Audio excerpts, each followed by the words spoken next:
Hello, everyone, and welcome to SmashBoxxTV Podcast 537, December 2024. The time when we kind of expect there not to be a ton of news. But disc golf just keeps on giving.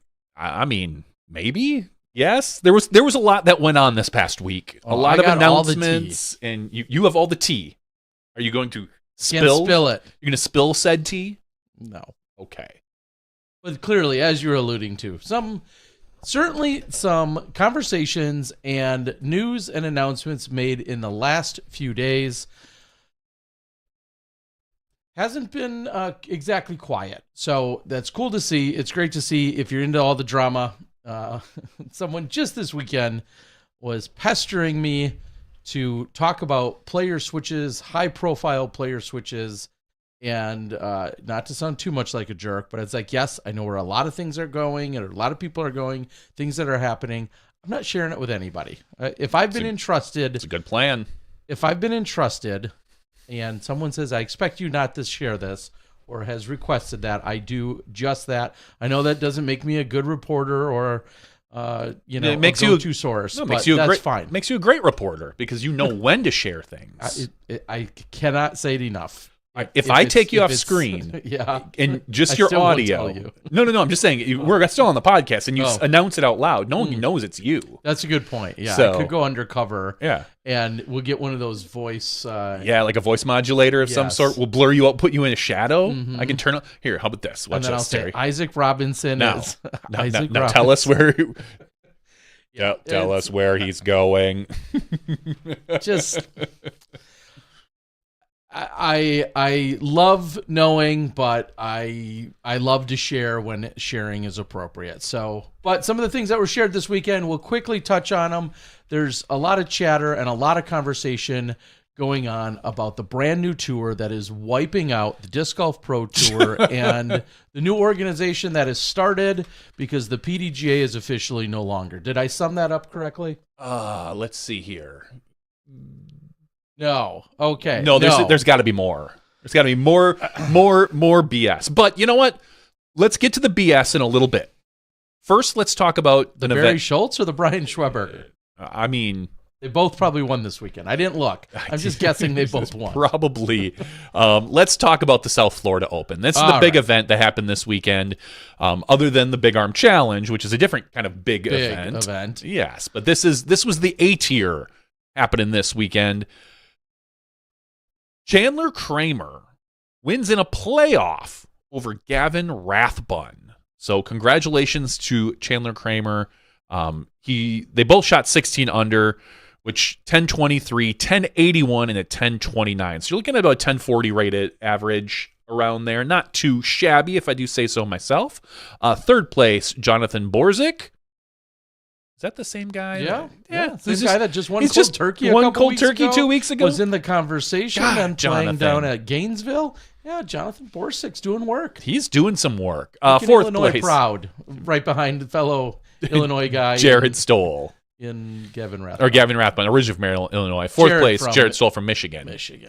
Fifth place, Nathan Queen. A tie for sixth between Calvin Longquist, who used to be the best Calvin on tour early in the season and then stopped, and Ian Burchett. Eighth place, Miles Sayer. Ninth place, Alex Berg, and a tie for 10th between Leif Clark, maybe it's Leif, depends how you pronounce it, and Cole Wareheim. Over on the FPO side. Interruption, quick. Sure. I saw Interrupt Cole this. Wareheim. Who just barely outside of cash. That's not what I really wanted to point out, but big hug to you both. Cole registered in an MP40 division next year. Didn't realize that Cole was pushing those digits. So I was checking around for some registrations for next year. Dude, you're doxing him on the podcast about his age? Well, it feels right because... I'm sorry. I've known the guy forever. He feels old. I've seen him walk down the street. He's kind of hunched over. The dude's old. Look at him. He's just so old. Because when I got to Gainesville, I went into a grocery store. An old folks home, and you saw him there, and you're like, wow, dude. No, when I went into Gainesville and I went to a grocery store to look for a a reasonable lunch that wasn't fast food, I ran into Cole. And then later that night, he was in the pharmaceutical area looking for aspirin or something, and that's how you knew aspirin and Bengay. That was in his dinner. thing. You knew he was in MP40. I didn't go to dinner with Cole, but I ran into Cole at this random restaurant in Gainesville. I think was dinner at 4:00? Is that what you're getting at, Terry? And that's why he's old. He was. So it feels like he's stalking me. So if I have to dox him and point out, but anyway, my whole point was I was surprised to see him eligible for an MP40. Sure, that's where you were going next year. So, and I think he also has a birthday or something like that sometime soon. I don't know. Anyway, that's what I wanted to share with my buddy Cole. Oh well, shout out to Cole. Sorry you didn't cash. Talking about FPO, someone who is in FP40 and has been for a few years, Sarah Hokum. Congratulations, Sarah, winning this over Rebecca Cox. Rebecca, who shot an amazing final round to come back. She shot a 10:29 rated final round, a 50. The next closest was Sarah Hokum's 56. And so she came from 7 strokes back. She made up 6 of those 7 strokes and only lost by a single stroke. Unfortunate, but a great round for Rebecca Cox. She made it interesting, to put it mildly. 3rd place, Jordan Lins. 4th place, Jennifer Smiley. Those are your cashers in the FPO. And MP40, the man who could play MP50. Could play MPO and probably and win. could play MPO. I don't think he's qualified for MP60 yet. No, just MP50. Johnny McCrae. Johnny McCrae, congratulations. He wins, taking home was that $689? It looks like. So congratulations, Johnny McCrae. Yes, winning the MP40 division. Yeah, there's a good chance he may have won. Well, I don't know what courses they played, but the scores were not. They look like they played the blue, and yeah. Different. MPO played the gold. Either way. So that's why. So congrats. And a big shout out to Sarah Hokum, who you mentioned as winner. Also had taken down Gainesville. She's collecting some little extra off-season money, hanging out down there in Florida doing some work. So very cool to see. And I think not only did Chandler mention it, but a few others. Somewhat surprising that this is his first A-tier win. Really? Yeah. I saw him make the post. I'm not going to claim to be any PDGA stats or stat keeper, but it was him that said, I finally got my first A-tier win. So congratulations to Chandler Kramer for doing such. Again, I mean, every time we've seen him, he's playing at some of the biggest, most competitive events. It's difficult to get a win out there on tour these days. So for him to pick this one up, I'm sure feels good, especially when you got to get past the likes of Gavin Rathbun, who's usually pretty difficult to beat down there in Florida. He's difficult to beat anywhere, to be honest, Terry. Like, he just happens to be in Florida. If the man was in Idaho, he'd be difficult to beat in Idaho. He often defends Florida territory pretty well. He does. Come this time of year is what I was alluding to there. So, he certainly does. Congrats to everyone down there. That event I see has switched up. It used to be a 4-round event. At one point, 4-round over 3 days, and I remember talking to the TD at the time, or thinking, man, it's like off season. We'll use that phrase, off season or slow season. 4 rounds of golf, even on short courses, is a lot to be asking of players that are trying to wind down their year. So I like seeing that it's moved over to the 3 rounds. No sympathy for players. If you're a touring player and you're playing in what we're calling the off season.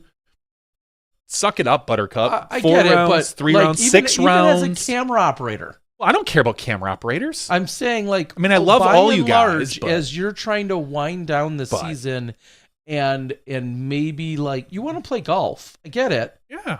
But no one's excited about playing 4 rounds of golf over 3 days. No one. Over 3 days? Yes, that's what it was initially. That's even easier then. Jeez.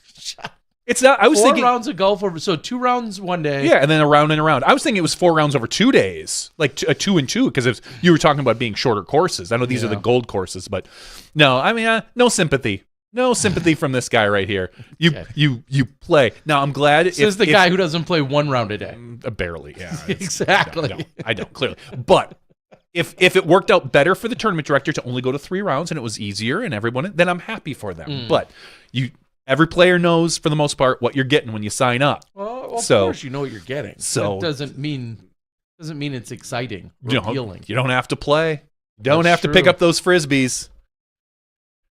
Terry, let's talk about the Big Arm Challenge. This is the other event. This is a B tier. It's not an A tier. We don't normally talk about this. For some reason, someone, my Siri heard me and wanted to start commentating on it, apparently. The Big Arm Challenge presented by Desert Discs. This was in Scottsdale. You went and covered this event. Oh yeah, I did. You did. You were in Arizona because I forgot that you were there, and I gave you a call, and I was like, "What are you doing?" And he's like, "Oh, I'm on a backup." And he was like, "I'm looking at Gunite right now," and I was like, "Oh yeah." Back on the south side over there. I And believe it's the south side. Yeah, there's one or two backup holes over there that can happen. So you answered your phone in the middle of the round, which is great. You did it nicely. There was a backup. You walked away, I'm sure, from all the players. Yeah, I wasn't near anyone. Yeah. Unlike the guy I was just bitching about last week. Correct. That was walking down the middle of a It fairway would have been better. during play on the phone loudly. Not gonna lie, it would have been better if you would have handed your phone to like AB or Connor Rock and be like, "Hey, answer this for me. It's Johnny." Yeah. No, but no. There was no play happening anywhere within hundreds of feet of where I was standing. So Yeah, which was appropriate and allowable at that point. But it is kind of funny after the rant I just went on last week. Anyway, yes, out there, the Big Arm Challenge, what they do is they take the Vista XL. So when you see the Memorial and you see the Shelly Sharp Memorial, when you see those layouts, that's considered the Vista XL layout in some capacity. That's Vista stretched out as long as it has been over the last decade or so, using the extra holes on the other side that didn't used to permanently be there. Well, they deem this the Vista XXL layout. We're getting to my size here. They're making it longer, even longer than what we're used to seeing. And I know this pushes a little over 10,000 feet. And this was taken on by Tommy Guns and his crew of just trying to create this, super long layout. And it's in its 5th year of happening. And so last year, it worked out. We were able to get out there and film it. And then this year came back out. Again, last year was the 4th year. This is the 5th year. They did tighten up a few things. Something I felt like their MO was like, hey, let's let everyone just get crazy and throw it wherever they want and really stretch things out. I don't mind that mentality. Let the guns out. The problem is we've all seen Vista. And if you put no handcuffs or restrictions on whatsoever, an errant shot of yours could cross anywhere Correct. from 1 to 6 other fairways, depending on where you're at. And I'd so love to see someone try to cross 6 fairways. This is the time where they brought in a little bit of OB, a little bit more.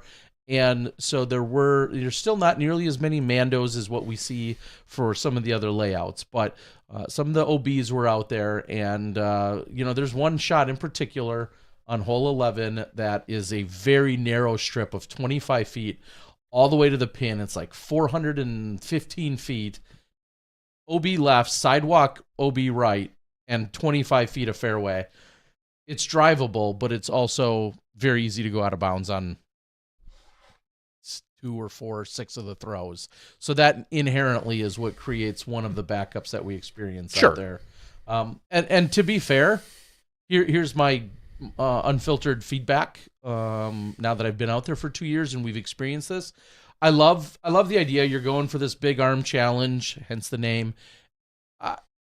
Maybe a consideration is some form of ratings floor.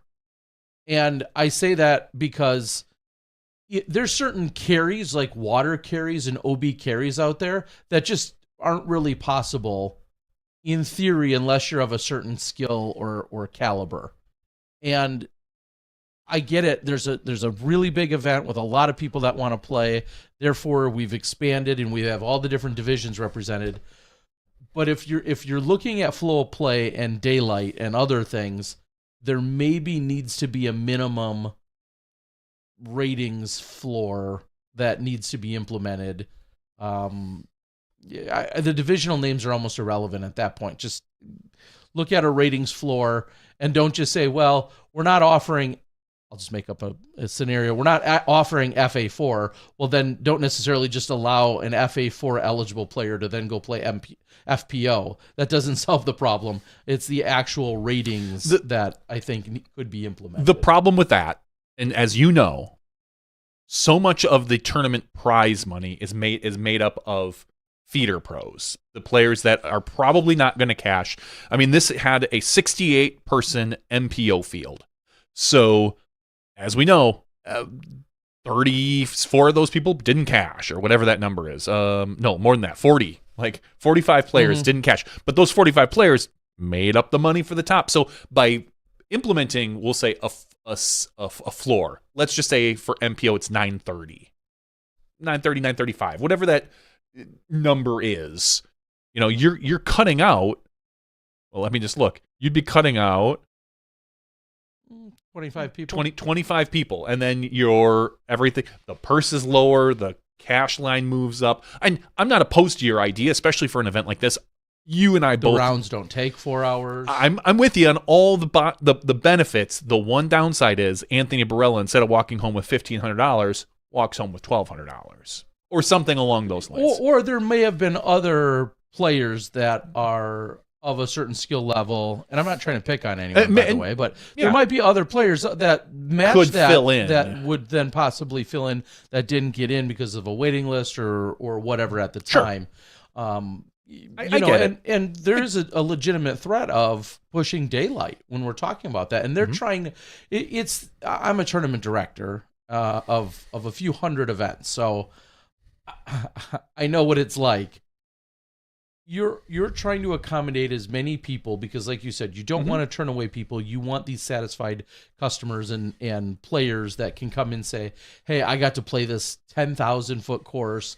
I shot 40 over, but had the time of my life. I get that happens, and plenty of people can check that very box. I would only shot 38 over, but still had the time of my life. However, there are other logistical components that then that factor in, and daylight is legitimately one of them. If there was, I know it's unlikely, but if there was a rain delay, even for a half hour out there or something of that nature, you were for sure finishing in the dark, and it's a difficult scale to balance. I understand that. So let's talk a little bit about the results real quick. Obviously, maybe the biggest arm that's there, not physically, but. Not the longest. I bet you Connor Rock's got a longer arm than Anthony Barella. Like physically longer? Yeah. And he doesn't maybe throw quite as far, but if there's someone that's going to challenge AB in a distance competition. It's not the long arm challenge. It's the big arm challenge. That's what Ezra Aderhold probably would have won this if he'd have showed up. Yeah, Ezra's like in Paris or something, I think I heard the guy say. No, well, lucky him. He was in Japan, now he's in Paris, or I don't know. The guy likes to travel. Good for him. Anthony Barella wins this. One of the longest throwers on tour. Anthony shot a 1072 and a 1053 rated round, take home $1,500. Second place by 3 strokes was Connor Rock, taking home $1,000. Third place, a tie between Aaron Gossage and Kyle Kriekhaus. Thank you, Terry. Kyle Kriekhaus. Fifth place, Parker Welk. Sixth place, Braston Wah. Seventh place, Christopher Robin. If you're old, you get that. Christopher Robbins. Eighth place, Cade Filamahala, and tie for ninth, a long tie between Marcus Cathy, Jacob Curtis, Jake Brown, and Lucas Wright. Hold on, scroll. Okay, there we go. Now we're down over to FPO. And again, zero shock in who wins this in FPO. Our distance world champion, Jennifer Allen, our distance world record holder, Jennifer Allen wins this by 21 strokes over Ashley Phelps. Jennifer took home $550. It's weird calling her Jennifer. She's always Jen, you know. But when you read it, you don't really think about it. So Ashley Phelps, second place. Third place, Hannah Stevanovic. And fourth place, Taylor Chosick. You got to figure that one out, Tara, for me. I talked to her. I don't know if we didn't talk about her last name, but I'm not sure if it's Cho or Ah. There was a good battle between her and AB's mom for that bottom cash spot. Going into the second round, AB's mom, Trina, was on the lead card and had edged her out by 2, and then they ultimately had a 4-stroke swing during the second round, so Taylor edged out Trina by 2, but they did have a good battle for that last cash spot. I mean, this goes to show you, I mean, Taylor is known for her long throws. Like, she is kind of her social media. It's a lot of what people are excited about her for, that she has this just cannon, and she loses to Jen Allen by 26 strokes. 26 strokes. Like to me, that just shows some of the deficits in Taylor's game still, probably, compared to Jen. Because she only lost to Ashley, by 5 and Hannah by 4, but everyone lost to Jen by a significant amount. And with a course like this, where it is the big arm challenge, I would have expected her to probably be closer to Jen, not beat her, because she still doesn't have those skills that Jen has honed over the last couple decades. I don't want to out you, Jen. Not like Terry over here. Sorry. But anyway, it's a little surprising to see Taylor where she is for this being the big arm challenge. Yeah, it doesn't surprise me, though, at all. Because of the way this course is set up, because obviously Jen has literally decades. Jen, I will say, Jen's been playing disc golf longer than Taylor's been alive. You mean Grandma Jen? Yes, exactly. Almost Grandma Jen. Exactly. And that's of no disrespect to her, but she has been playing disc golf longer than Taylor's been alive. And then you have, as I just mentioned, some of these tougher fairways. Sure. And Jen also, among all of her other accolades and everything else that she's honed in and done well over the last couple of decades, she's played some form of Vista endlessly for the last 5 or 6 or 8 years or whatever. Yeah, I was going to say, 6 or 8 years. Not only that, it's all of those things combined.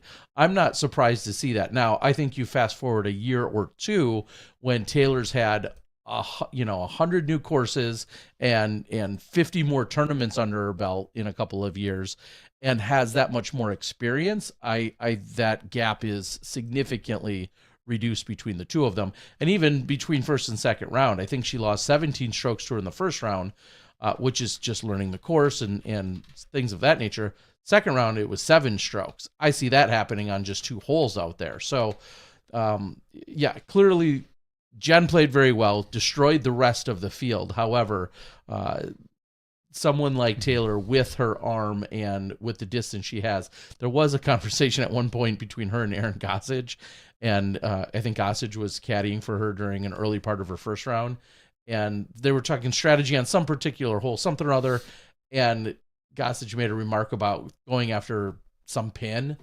and she's like, yeah, I just did that with such and such disc. And Gossage was like, I don't do that.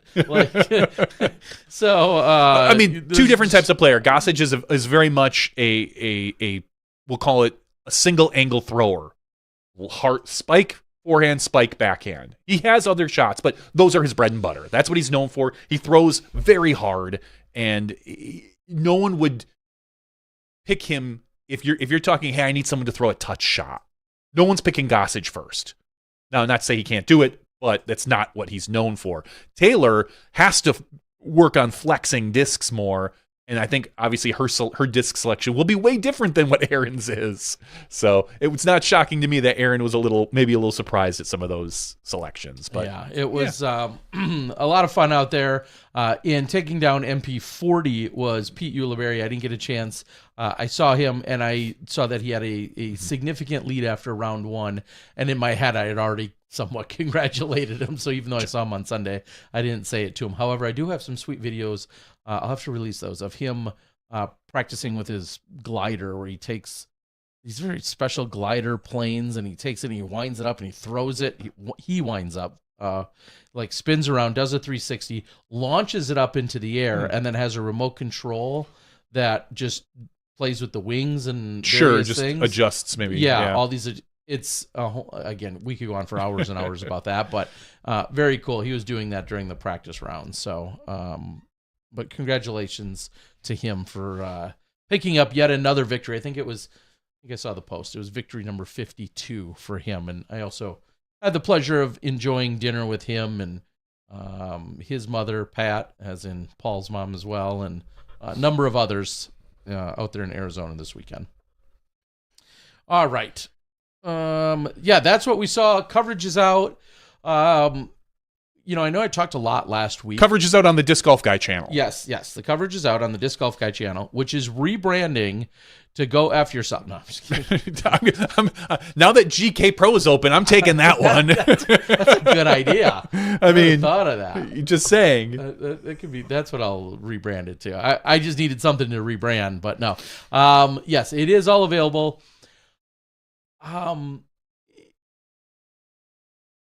I played again with the algorithms, and I think I'm going to lose this time. I released yesterday afternoon, and there wasn't as much traction as I would expect coming from this particular event with this cast. And now things could pick up over the next couple days or whatever. But yes, all of the coverage is available, rounds 1 and 2. It feels weird just to put out 2 rounds and then be done. The thing is, it is all available. By putting it out yesterday, you're also fighting with the final round of SFO, probably the South Florida Open. Was I? I'm assuming so. I don't know. I thought there was probably next day coverage. Maybe I'm wrong, and there's not. I know there was some coverage of the South Florida Open. I think I saw some posts. So you might have been fighting with another bigger tournament, so to speak, an A tier. I don't know if that's the right answer or not. I'm just saying that is a possibility. Also, this weekend. All right. So anyway, go check it out. Parker Welk joined me, first of all, for both rounds of commentary. It was a pleasure to have him. As we all know, it gets really dicey when you're talking about one of the players in the event joining you for commentary, because no matter who you have, somebody's going to, project something about said commentator. Last year we had Ricky Wysocki, which was great. Ricky wasn't available. I had talked to him this weekend, and he wasn't available. And at one point then, in some conversations, Parker was gracious enough to join me. It became apparent through the middle of round 1 that Parker wasn't necessarily going to defend his title. So I don't know if people still have thoughts about that or not. But anyway, Parker was great. He was really gracious with his time, and I very much appreciate him helping out with that. So, and later I'll go on about some of the other fun and shenanigans from the weekend. Maybe that's after show fodder. But big thanks to Dan and Robin over at First Light and everyone else at the event. But coverage wouldn't be happening if it weren't for the support that I get from additional support that I get from people like Dan and Robin. So I wanted to get that in there and say appreciate it. That's phenomenal. All right. So other events / coverage, kind of leading into this go throw conversation is we saw during Saturday a pretty significant announcement get released that GK Pro is rebranding themselves to GT as in go throw. And along with that, Luke Humphreys and they announced this in their St. Lucia coverage. Yes, and that's which is going on this weekend down there in Puerto Rico, which we were talking to Felix and Conrad about just a few weeks ago as they were hired cameramen to be down there to help out.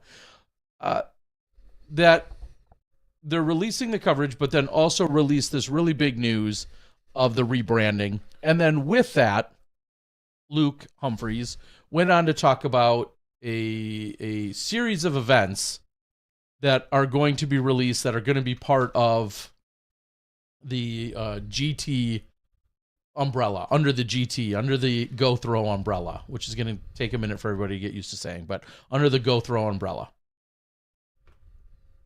Immediately, because it's the internet, everyone was making bold predictions, not only about what it meant, but was trying to read between the lines, but then also making pretty big assumptions about where it was headed and what was included. And I feel as if that's not panning out to be exactly true. I guess the long and short of it is a lot of people read it as there's a new tour, they're covering it, and this is to overthrow or compete with the Disc Golf Pro Tour, and it would be an either or scenario, is how I think a lot of people interpreted it immediately off the bat. Is that a fair statement? I don't know if that's a fair statement to say that people thought it would be competing. I'm sure there were some people that did. I think anyone that put more than probably 2 to 3 seconds of thought in it probably realized that this was not going to be directly competing with the Disc Golf Pro Tour. Now, there's obviously we can talk about what competition is, just because in the announcement Luke had rattled off some places that they were going to talk about going. Sure. Eagles Crossing, Persimmon Ridge, there was 1 or 2 other ones. Minnesota, Blue Ribbon Pines. Or Majestic possibly at the time. And almost all these places we know have very poor cell coverage, which is probably why the Pro Tour hasn't been able to establish a position at these ones. So right away, my personal thought was, this is an off-week tour. So I think there were some people, obviously, as you said, that probably didn't put a lot of thought into it, that was just like, oh, cool, we have a tour to compete with the Disc Golf Pro Tour. Because I saw posts of people asking, like, how are we going to watch live and this and that? And right away I thought, there's going to be no live. I will guarantee you for the first, at least this season, and probably the first few, unless this thing takes off, there will be no live coverage, just because of the areas that they've picked. And the difficulty, as we saw at Eagles Crossing a few years ago, live can be, unless you have an established person or people that can really run it and understand how it goes. But for the Go Throw guys or gals, I don't know who's all on the team, but yeah, the announcement came, and there was a lot of talking, chatting, typing that was going on about people excited to have maybe some Pro Tour competition. And to be clear, if you're starting another tour, it is competition, period. There is no other way around it. You can't start another tour without by nature, there is some competition there. There will be, even if it's not on the same weekends. Yeah, because I don't know if I players, believe that, because at some point players will have to decide where they want to go. Like, most players will not play every event. So if Paul Macbeth says, "Oh wow, I really like Persimmon Ridge," maybe I'm going to skip whatever events near Persimmon Ridge. I'm going to go play that week. I don't want to play, a 4-round event or a 3-round event followed by another 3-round event. Like it or not, there is some competition there. Now, is that what Go Throw is trying to do? I don't think they're trying necessarily to compete against the Pro Tour. Like, they're not trying to draw players away from the Pro Tour. They're not trying to have probably the same purses that the Pro Tour is going to provide, the same coverage that the Pro Tour is. But I'll tell you what, if people go to Persimmon Ridge and there's a phenomenal event there, which by all accounts it has been, and they go play another event where it was like, even if it's a Pro Tour event, and they were like, well, there were some issues with the Pro Tour event, but Persimmon Ridge was awesome, this and that. There is inherently going to be some comparison and competition there. It's natural. It might not be valid or equal, but there's going to be, like, just if and especially amongst viewers, because if a viewer watches this really great competition at Persimmon Ridge and this awesome course that maybe can't be on the tour, we'll say, they're going to look at whatever the next event, previous Music City, Kansas City Wide Open, whatever that is, and be like, oh, that course isn't as nice as Persimmon Ridge. And that's the only one. I'm just throwing Persimmon Ridge out as an example. But so there's going to be competition in viewers' eyes. What obviously a lot of viewers might not think about is all of the extras that go into the Pro Tour. On top of the live coverage, all of the assets, all of the travel, all of the cameramen, all of the amenities, the parking, the tour path, like all this stuff that I will guarantee you won't be on the Go Throw tour. Like, to me, it feels like the Go Throw tour is basically going to be these are some awesome events that are already running with established TDs.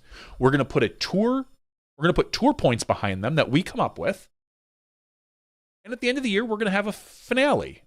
And maybe that finale is just for the tour points. Maybe it's another event that these players can go to. I don't know all of the details, but they are picking places that have, for the most part, established events. Now, Eagles Crossing is different. It does not have an established event there. That might be one, but we know that there's a relationship between the Go Throw guys and the owner of Eagles Crossing. Well, we'll see what it all is going to entail, and those details are yet to come. They have very much said that this was a matter of getting the announcement out there.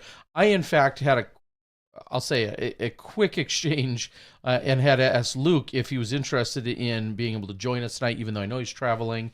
And I said, I'm not a big fan of the rumor mill. I'd rather go right to the source and talk to him about some stuff.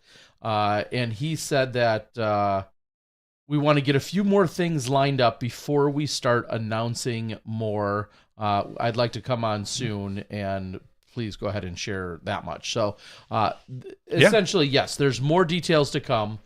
If you look at their schedule out on the website, gothrowdg.com, you'll see that all of these events are in non-competing, non-conflicting, maybe is a better term even, non-conflicting weekends within the Disc Golf Pro Tour.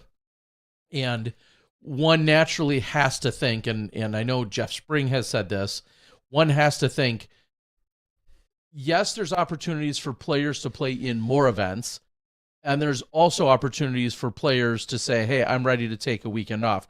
Now, if you're of the mindset of, hey, I don't need a weekend off, or I'm not looking for a weekend off between Pro Tour Event 2 and Pro Tour Event 3, and even though you have a week in between where there's not necessarily an event scheduled, if something like a Go Throw event is scheduled, well, now you have yet another alternative to go play a probably a well-run event at a really solid course that you know is going to have some media coverage. To what extent, that's something else that's to be determined. As you were saying, live is not what I'm anticipating. No, I would highly doubt. There's not going to be live. I would put money on that. I would highly doubt it. I'd put money on it. Johnny would put money on it. But I don't know the money that's behind all of this. If we have a conversation with Luke here and Luke comes in and tells us, hey, there is a financial investor and or a partner to this that's putting up, I'll throw out a number, $1 million, and part of the component is that there will be a live feature card, then that wouldn't surprise me. I'm not expecting it, but still I think it's certainly not crazy. It's not impossible. I think it is, again, I'm looking at the events that they've chose and the history at some of those events, and I'm going to make an assumption, a very well-educated assumption, that there is not going to be formal live. Now, not to say you're not going to get like some Facebook Live stuff. I don't count that as live disc golf, though. To me, live disc golf is actual cameras with graphics, following a card, and I just don't see that. So we'll see what's going to happen. We obviously wish them nothing but the best, and the great guys. As we know, as things continue to develop and unfold, we'll continue to help spread the word and the message. I don't see this as an attempt to replace the Pro Tour. Now, you're right in that some players may occasionally think of one event as being a little more suited their way, and something may entice them. I think it's going to be tough to come up with the money when you're talking about. I think so many people have underestimated how much money is added to every Disc Golf Pro Tour stop. So unless, again, you have an investor or a partner or a sponsor that's willing to put up a lot of money, and maybe they do, we'll find that out. Unless you have that, you're not talking about anywhere remotely close to the same purses that you're used to seeing, that these players are used to seeing on the Pro Tour. I'll give you an example. It was a B tier. This weekend, AB won $1,500, which is a very, very solid B tier winning with 68 pros at it. Mm-hmm. You have 68 pros on the Pro Tour. I'm sure we could go find an example, but you're talking 3, 4, 5 times that in terms of the earnings that they're going to make on that, because the Pro Tour has these standards in which they're guaranteeing X amount for added money to a purse. So that money talks. Yes, you want to say, well, yeah, I'm looking for maybe an additional, or even if I'm going to replace an event on the Pro Tour, they're gonna have to weigh some decisions and say, okay, well, I might not win as much money. First place isn't going to be 10 grand. However, I'm not competing against I'm not maybe going up against some of those other players. So maybe that's the way it all shakes out. I don't know. There's only so much more speculating I even want to do until we just get it straight from the horse's mouth, so to speak, out of Luke and the crew. No, now's the time to speculate before we actually get facts, Terry. Yeah, that's what speculating is. But I have to think about a few things. One, we're talking right now this year. I'm assuming this is a long-term endeavor for them. Like presumably, if this has some financial or backing, would like to be, yeah, exactly, that they would expand. We know that manufacturer and sponsor money is getting tighter. So now you've created competition with sponsors. We know OTB Discs is going to be backing them. They announced that. And that's not to say OTB still can't be sponsoring the Pro Tour, but you don't think the Pro Tour is looking, let's just make a number, $1,000. I'm sure it's more than that. They give GoThrow $1,000. They give the Pro Tour $5,000. You don't think the Pro Tour is looking at that $1,000 and going, gosh, if this tour wasn't here, that $1,000 would be ours. Because it's in their advertising budget. Like, and whether that's true or not on OTB side, maybe OTB has money for whatever. But there is going to be now additional competition for sponsors. Because if they want to go above and beyond than just your B tier at Blue Ribbon Pines, you need extra money. That money's coming from probably ticket sales to these events, which they are selling tickets. If you go to gothrowdg.com, you can find the list of events and buy tickets. But again, there's some inherent competition. The other thing I think is really funny is that next year we saw the Pro Tour literally scale back. They said, we're going to take the events that we have and go and move back a couple events. Everybody talks about, these players, we want to make sure we don't burn them out. There's just too many events. And yet we see player after player play in the off-weekend events. Like your Andrew Presnell, who plays in every week. We saw Yuli in his prime. He played every single week. There are players that are going to play. So to me, if I'm the Pro Tour, I also have to think, well, if they're going to play anyway, why aren't they playing my events? Maybe we should be running more events. Now, the Pro Tour has a added cost when they put on an event of all the stuff that goes with live and the assets and the labor and the travel. Like I understand that, but some people might not. But if these events start excelling and start filling and start maybe pulling, or I won't say pulling, but seeing some of our top players play both weekends, again, if I'm the Pro Tour, I have to be looking at that and going, well, the players want to play, and if they're going to play, we might as well have them play our events. Let's start running more events again. And that, again, there are extras of the Pro Tour that you and I don't know about, the finances behind it, and we'll talk about their finances in a few moments too. But like there are all these things that we don't know and that we have to account for. But again, this other tour is really showing that there is still an appetite for disc golf for players. Well, yeah, and I think it's largely specific to a certain swath of players. Maybe. As you just said, like, unless there's some like really crazy circumstance, I don't see Eagle McMahon and Simon Lazat and Paul Macbeth, to name a few of our veterans, going out of their way to play in some of these events. Now, unless they're unhappy with the Pro Tour for some reason, but there would also need to be, I think, some significant. There would need to be something that rivals it, even cash and exposure wise, that makes it still worth it. Yeah, Paul doesn't need to go play disc golf because he's bored and has nothing to do on a weekend. No, but he has gone to Europe. He has gone to expand his brand and to do things. I'm saying you're again, it depends on where you are in your career. Paul's in here, let's put it this way. Paul's in a position where he doesn't need the Pro Tour.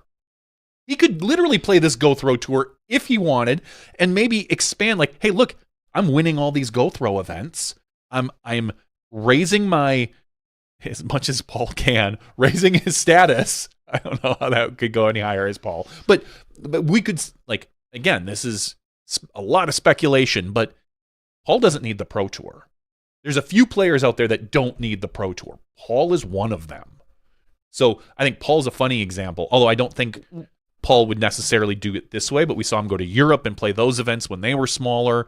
But you're right. Someone like a Calvin. Gannon's weird because he likes to play a lot, so you never know what that guy's going to do. And that's kind of my point. Is I think it's based on your age and how much of a veteran you are to the game, and if you quote unquote need the money to be playing it, or need the money.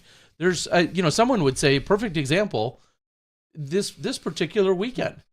We know that that Ezra Aderhold often hangs out with the likes of Aaron Gossage and Parker Welk and those guys that were in Arizona this weekend. People literally stay sometimes at Ricky Wysocki's house in Arizona for Arizona tournaments that he's not playing in. And that's exactly my point, is there's certain players that aren't out there at every event and are good with not being there. And then there's other players that are hungry and or probably young and or not as established financially that are going to be like, 5 more weekends of Go Throw events? Sign me up for all 5. Or someone that's in a position, we'll just say like a Joe Revere. And I know he's unique because he's in the MP40, but that says, I have 5 to 6 weeks that I can really dedicate to a tour. I can get into maybe these 3 Pro Tour events. Maybe you're a 10-20 rated player, a 10-15 rated player. But now, maybe I decide to take that swing at a time when I can play also 2 to 3 Go Throw events as well. You know, it's those people that might be trying to do that shortened stint now that the Pro Tour is more or less every other weekend. That these will fill in those weekends for them and give them an opportunity to maybe make a little, as you said, make a little bit more money on the road. So. Yeah, possibly. I don't know that, and I know you're using Joe as an example. I don't know that if somebody will seek out right now, will be seeking out the Go Throw title that isn't already on the road, so to speak. And I say that because you've got an event March 8th, March 28th, April 12th, one in May, one in June, one in September, and one in October. Unless you're already on the road, saying that you're going to go to all of those scattered throughout the entire country. No, I'm not saying you're going to go to all of them, but I'm saying if you're the type of person that can only hit like a mini tour, like, hey, I have a job and I can get 3 to 4 to 5 weeks off or whatever that is. Maybe you're part-time and I have time for a 6-week tour. Where can I maximize my 6-week tour?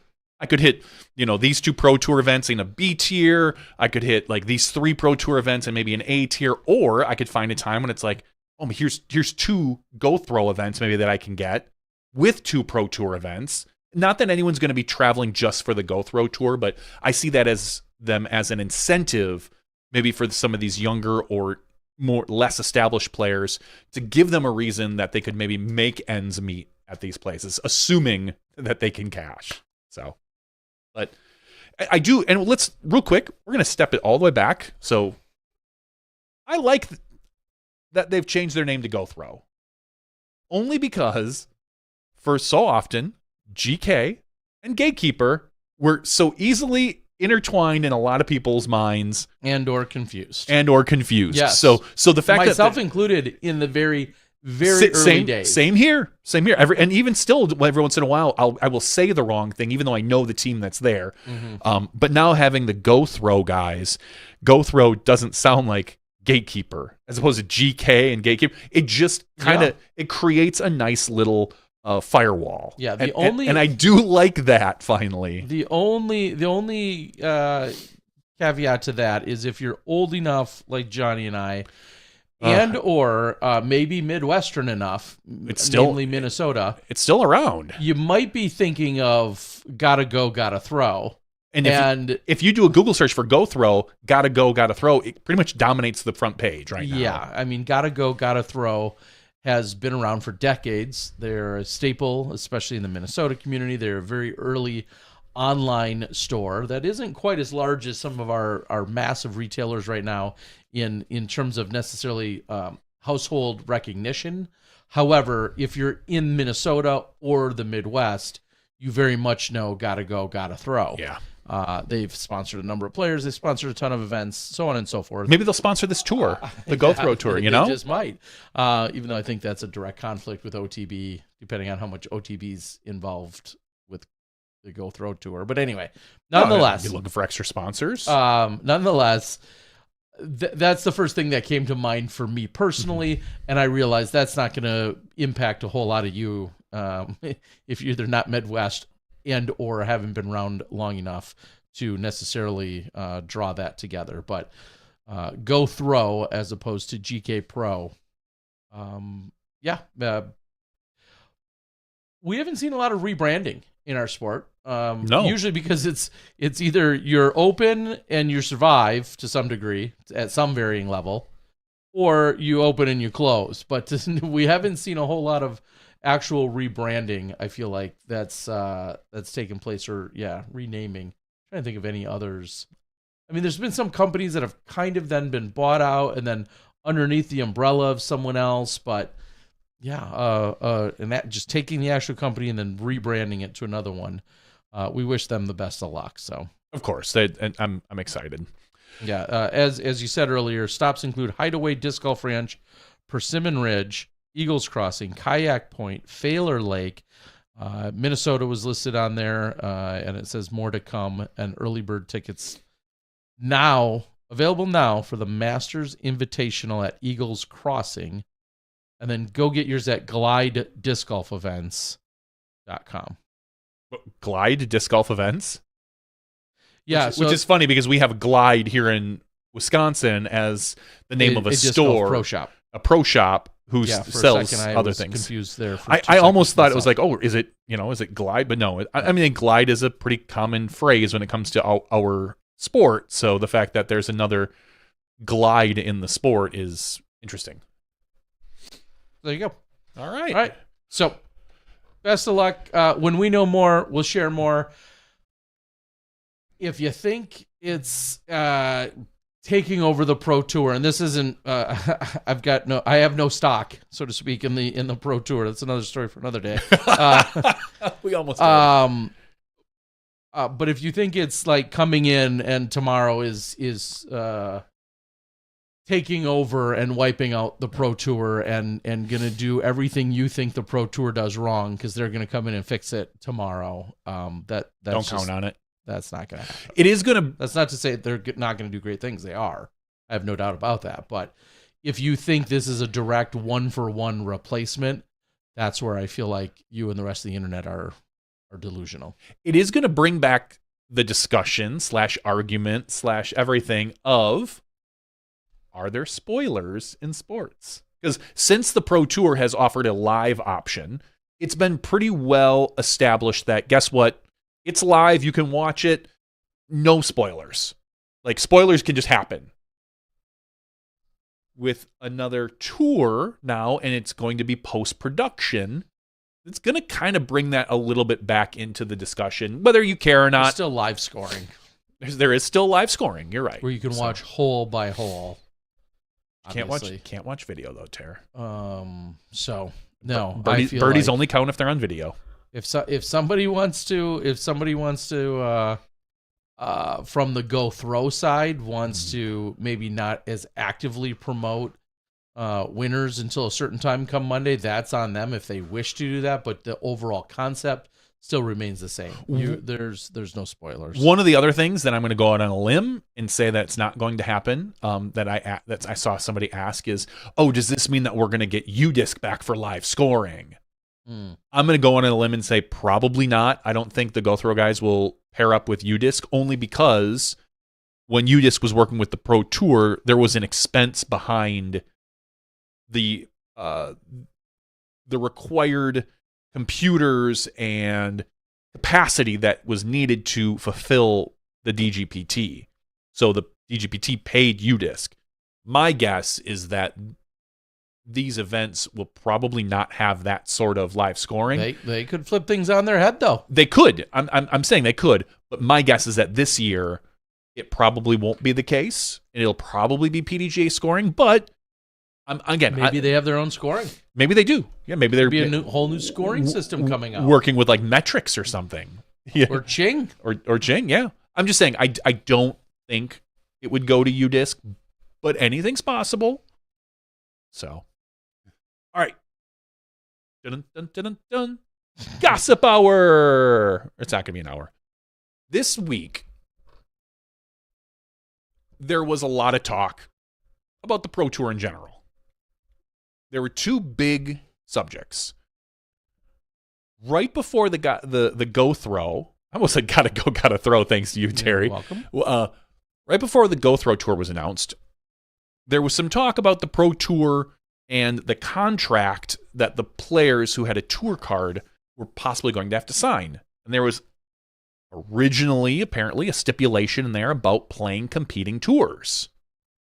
That you are not allowed to, that you basically are not allowed to play a competing tour if it plays, or you're not allowed to play a competing event or tour if it happens on a Pro Tour weekend. And there was a lot of backlash to this. Some people thought maybe it was because the Pro Tour caught wind of the Go Throw Tour and was trying to hedge their bets. Not the case, as Jeff Spring was on Staggered Stance yesterday and was chatting about how he didn't have any idea about this tour. They didn't know anything about it, so it had nothing to do with that. But in the long run, they ended up pulling that stipulation anyway. Yeah, being implemented. It was not being implemented, so that is not something that they are going to do. Not to say that they're not ever going to do it, but they're currently not looking at trying to, so to speak, lock players in for that. So that was kind of some early week drama, or maybe late last week drama about this.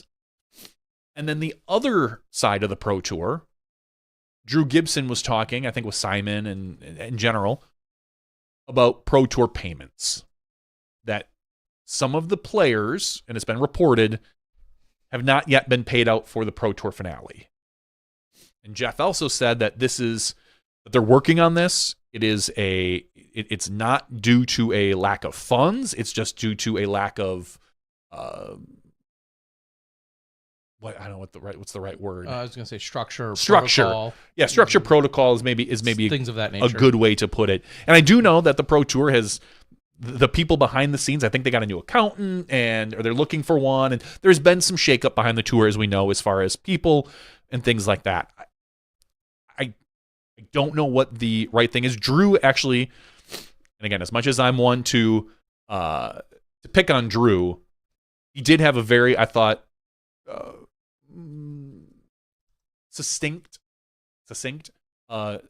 comments on why it's not fair that the Pro Tour doesn't pay the players right away. Not only is it against PDGA rules that they're supposed to be paid within 48 hours, but a lot of other reasons that Drew went into on one of his blogs that I actually agreed with quite a bit. And Jeff Spring says they're working on it. Like there's clearly a disconnect, and that they're hoping to have everyone paid out ASAP, and that next year there hopefully won't be this type of issue. And I can say, for me personally as a contractor, I worked with them twice this year. I was paid very promptly. And that's all I can say from my experience with the Pro Tour. Yeah. I mean, I think there's a conversation to be had. players have a valid concern when if not only is it their livelihood and do they have things that they have to take care of because that's how they're earning their daily, weekly, monthly, annual income, whatever the case might be. Similarly with any, like you said, any contractors or anyone else that's involved, which I think could potentially rub people the wrong way, because then you're also seeing proposed and projected large-scale payouts and payouts that, arguably we've never seen before, or payouts that continue to increase. And then some people are saying, yeah, that's great, but if you're not getting the money or it's not coming in a timely fashion, then that feels like a little bit of smoke and mirrors, or it feels like there's something awry here. And I think those are valid concerns that are coming from people if that's being the case. So, like you said, there's a component there of what's expected, so to speak, from a player perspective, but then also what is like the actual protocol and rules that are designated by the PDGA, which have now all been laid out and set in for a number of years now. We also know some of the things that apply to the Pro Tour sometimes vary slightly compared to non-Pro Tour participation. And I think that's going to be, and that's not to make excuses, or that's not to, say good, bad, or indifferent. I'm just saying, and it shouldn't be a cop-out for, well, we have two sets of rules depending on who you are. I'm not trying to say that. I'm just saying that things are taken under advisement and consideration when you're talking about our official tour, professional tour. So I'll be interested to see what shakes out. Jeff has said it, others have said it. There is a player committee that gets consulted on. They talk about a lot of different things. There's a lot of, there should be a lot of open conversation and communication that takes place between the PDGA, along with the Pro Tour, along with the players directly impacted themselves. People continue to yell very loudly for a players union. If anything of that nature pops up, I'm still happy to see it and hear it. I'd be happy to see it. I'm sick of hearing it, is what I've been saying. But I've been saying that for almost 20 years. I'm all for it. I can't say it enough. I'm all for it. If somebody wants to make it happen, I'm not clamoring for it. Therefore, I'm not going to make it happen. I have no real dog in that fight. But sure, someone could make it happen. I don't think a lot of people understand what all involves like players union. Dues and meetings and agreements and voting. I don't care about any of the actual details. Just saying. I just want to type it on the internet. I know, but again, I wouldn't be opposed to anything if it came up. I'm not opposed either. I just don't, knowing a bunch of pros like I do, I just would have a hard time thinking that they're going to be coordinated enough. Like it would take a handful of very coordinated players or people that would start this up, and then somehow you submit annual dues or monthly or weekly. I don't need to get into any of those details because, again, it's not going to concern me. But it is funny, because a lot of these conversations that develop, there's some very legitimate problems and or concerns, and I do firmly believe there's a players union could be the go-to spot or resource to address some of these things. Mm-hmm. But it's just a whole lot of people pointing at everyone else saying, well, one should exist. Yeah. But it ain't just like, we should play some badass too if one will ever exist in our lifetime, because we've heard about the need and the 20 plus years. Yeah. 20 plus years. Like I remember Felberg 20 years ago talking about how he wanted to create one. And I'm sure people did way before him as well. I'm sure. And now it's more prevalent than ever. Due to the size of contracts and the stipulations and the events and the obligations, both on the PDGA and the Pro Tour and the player side.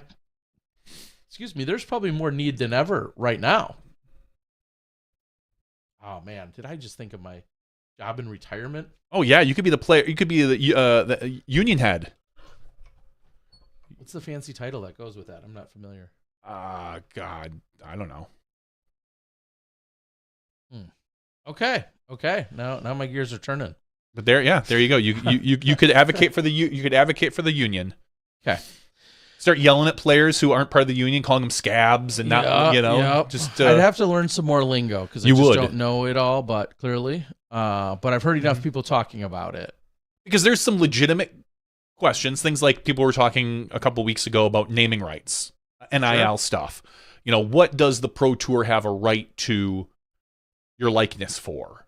So we know that the Pro Tour can create cards with your name and social media posts. But how long? In 5 years, if Gannon Buhr goes to a different tour, so to speak, can the Pro Tour still have a card with Gannon's name on it and face on it? Like, oh, Gannon won the tour championship 5 years in a row. Here's his, or can they use players for selling things?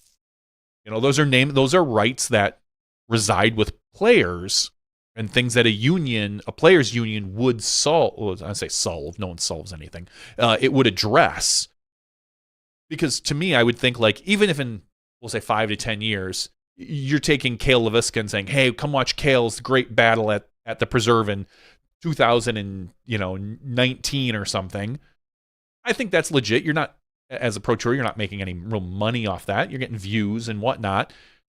But you couldn't throw Kale's name on or Kale's face on a new cart or bag and say, the Pro Tour, come buy this, and then show Kale. Like, there are lines that need to be drawn in the future that we have not even established or even, I don't say no one's thought of, but. Or maybe I'm sure some of this has been discussed and is somewhere in certain contracts that you and I aren't necessarily privy to and or having any need to review or look at. But yeah, there's we're growing up is what we're doing as a sport, and the tour clearly as moving into its 10th year of existence next year. We've been there from day one, so we've seen the good, the bad, the ugly, and hopefully we'll see the rest of it throughout the rest of our careers as to how things shake up and unfold, progress, whatever. All of the things that go along with it. It's been a wild ride. But we're growing up. Is the end of drama hour. It's the end of our drama hour. Let's talk about another announcement that happened last week, Wednesday. Come on, people. Wednesdays? Really? We broadcast on Tuesdays. Will Schusterick was announced as the CEO of Prodigy Discs. So Will was, I believe, head of sales, and he's been working with Prodigy Discs for, as we know, 12 years. He's been a part of Prodigy for 12 years. I think he's actually worked for them for like 10, maybe. Sounds about right. Something along those lines. Well, he was just promoted to the CEO of Prodigy Discs. So this is clearly a change for Prodigy. This is them trying to I don't say rebrand. We just saw that with GoThrow. But this is them trying to maybe shake off some of the rust that has accumulated over the last few years when it comes to Prodigy. We've seen they haven't had a lot of good social media presence in the last few years with Gannon and KJ leaving. Gannon obviously wanting to leave, but KJ and who was it? And Kevin Vinyl Makula. Vinyl Makula being quote unquote traded to Innova, so to speak. And they've just had a rough history with players in the past. So I think having with some, yeah, they've literally not all of them. So I think bringing Will on is actually a good move. Well, he doesn't have a lot of CEO experience. Most people probably don't when they go.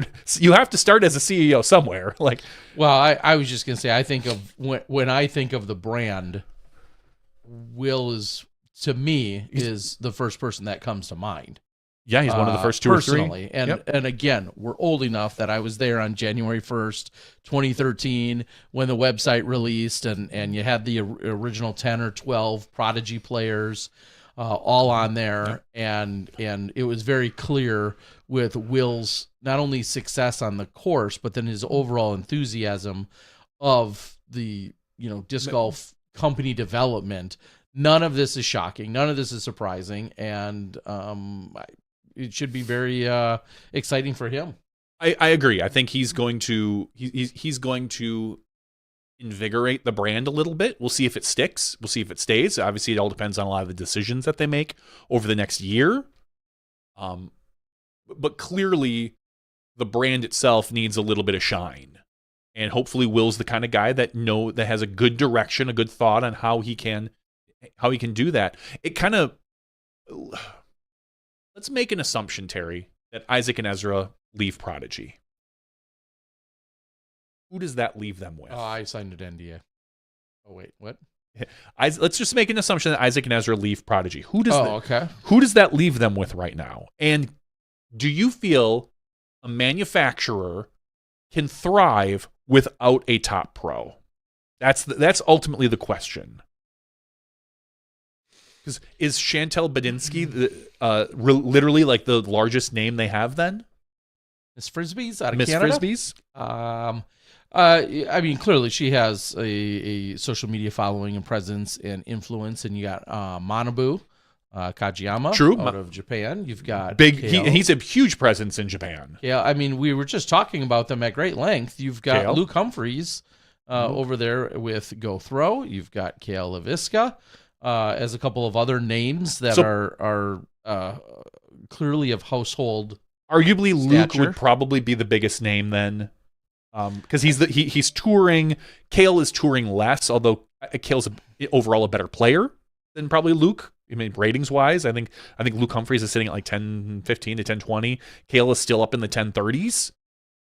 So arguably Kale's and just Kale's career is of legendary status of for sure. One of the better players to ever play the game. But that is also becoming less significant part of history. Yeah, that's becoming more of history because he's not winning current MPO events, Elite Series MPO events. So my point is Luke is probably the biggest, assuming the other two leave, Luke is probably the biggest name that they have. Can a manufacturer survive or not survive, thrive without a top player? There's a lot of manufacturers out there that are probably getting by just fine with no player, but there's, they're fine in their small little subset of what they have. Can Prodigy expand without a top tour player? I think anything is possible. If I'm being completely optimistic, of course, I think anything is possible. I think you have to look at what you consider thriving, and that's going to mean something different to potentially you versus Joe Amateur versus Will. I think thriving can mean very different things. If you are in a particular country or you're in a particular market segment and you're absolutely destroying it and have a ton of that market share, sure, you may not have players on the podium every weekend. Remember, disc golf pro tour players and the uppermost echelon of our sport is like not even 1% of the overall disc golf, genetics and makeup. So yes, we put a ton of stock in them because we care about who's on the podium. However, at the end of the day, are you buying the plastic based on who's on the podium? And are you even paying attention to that?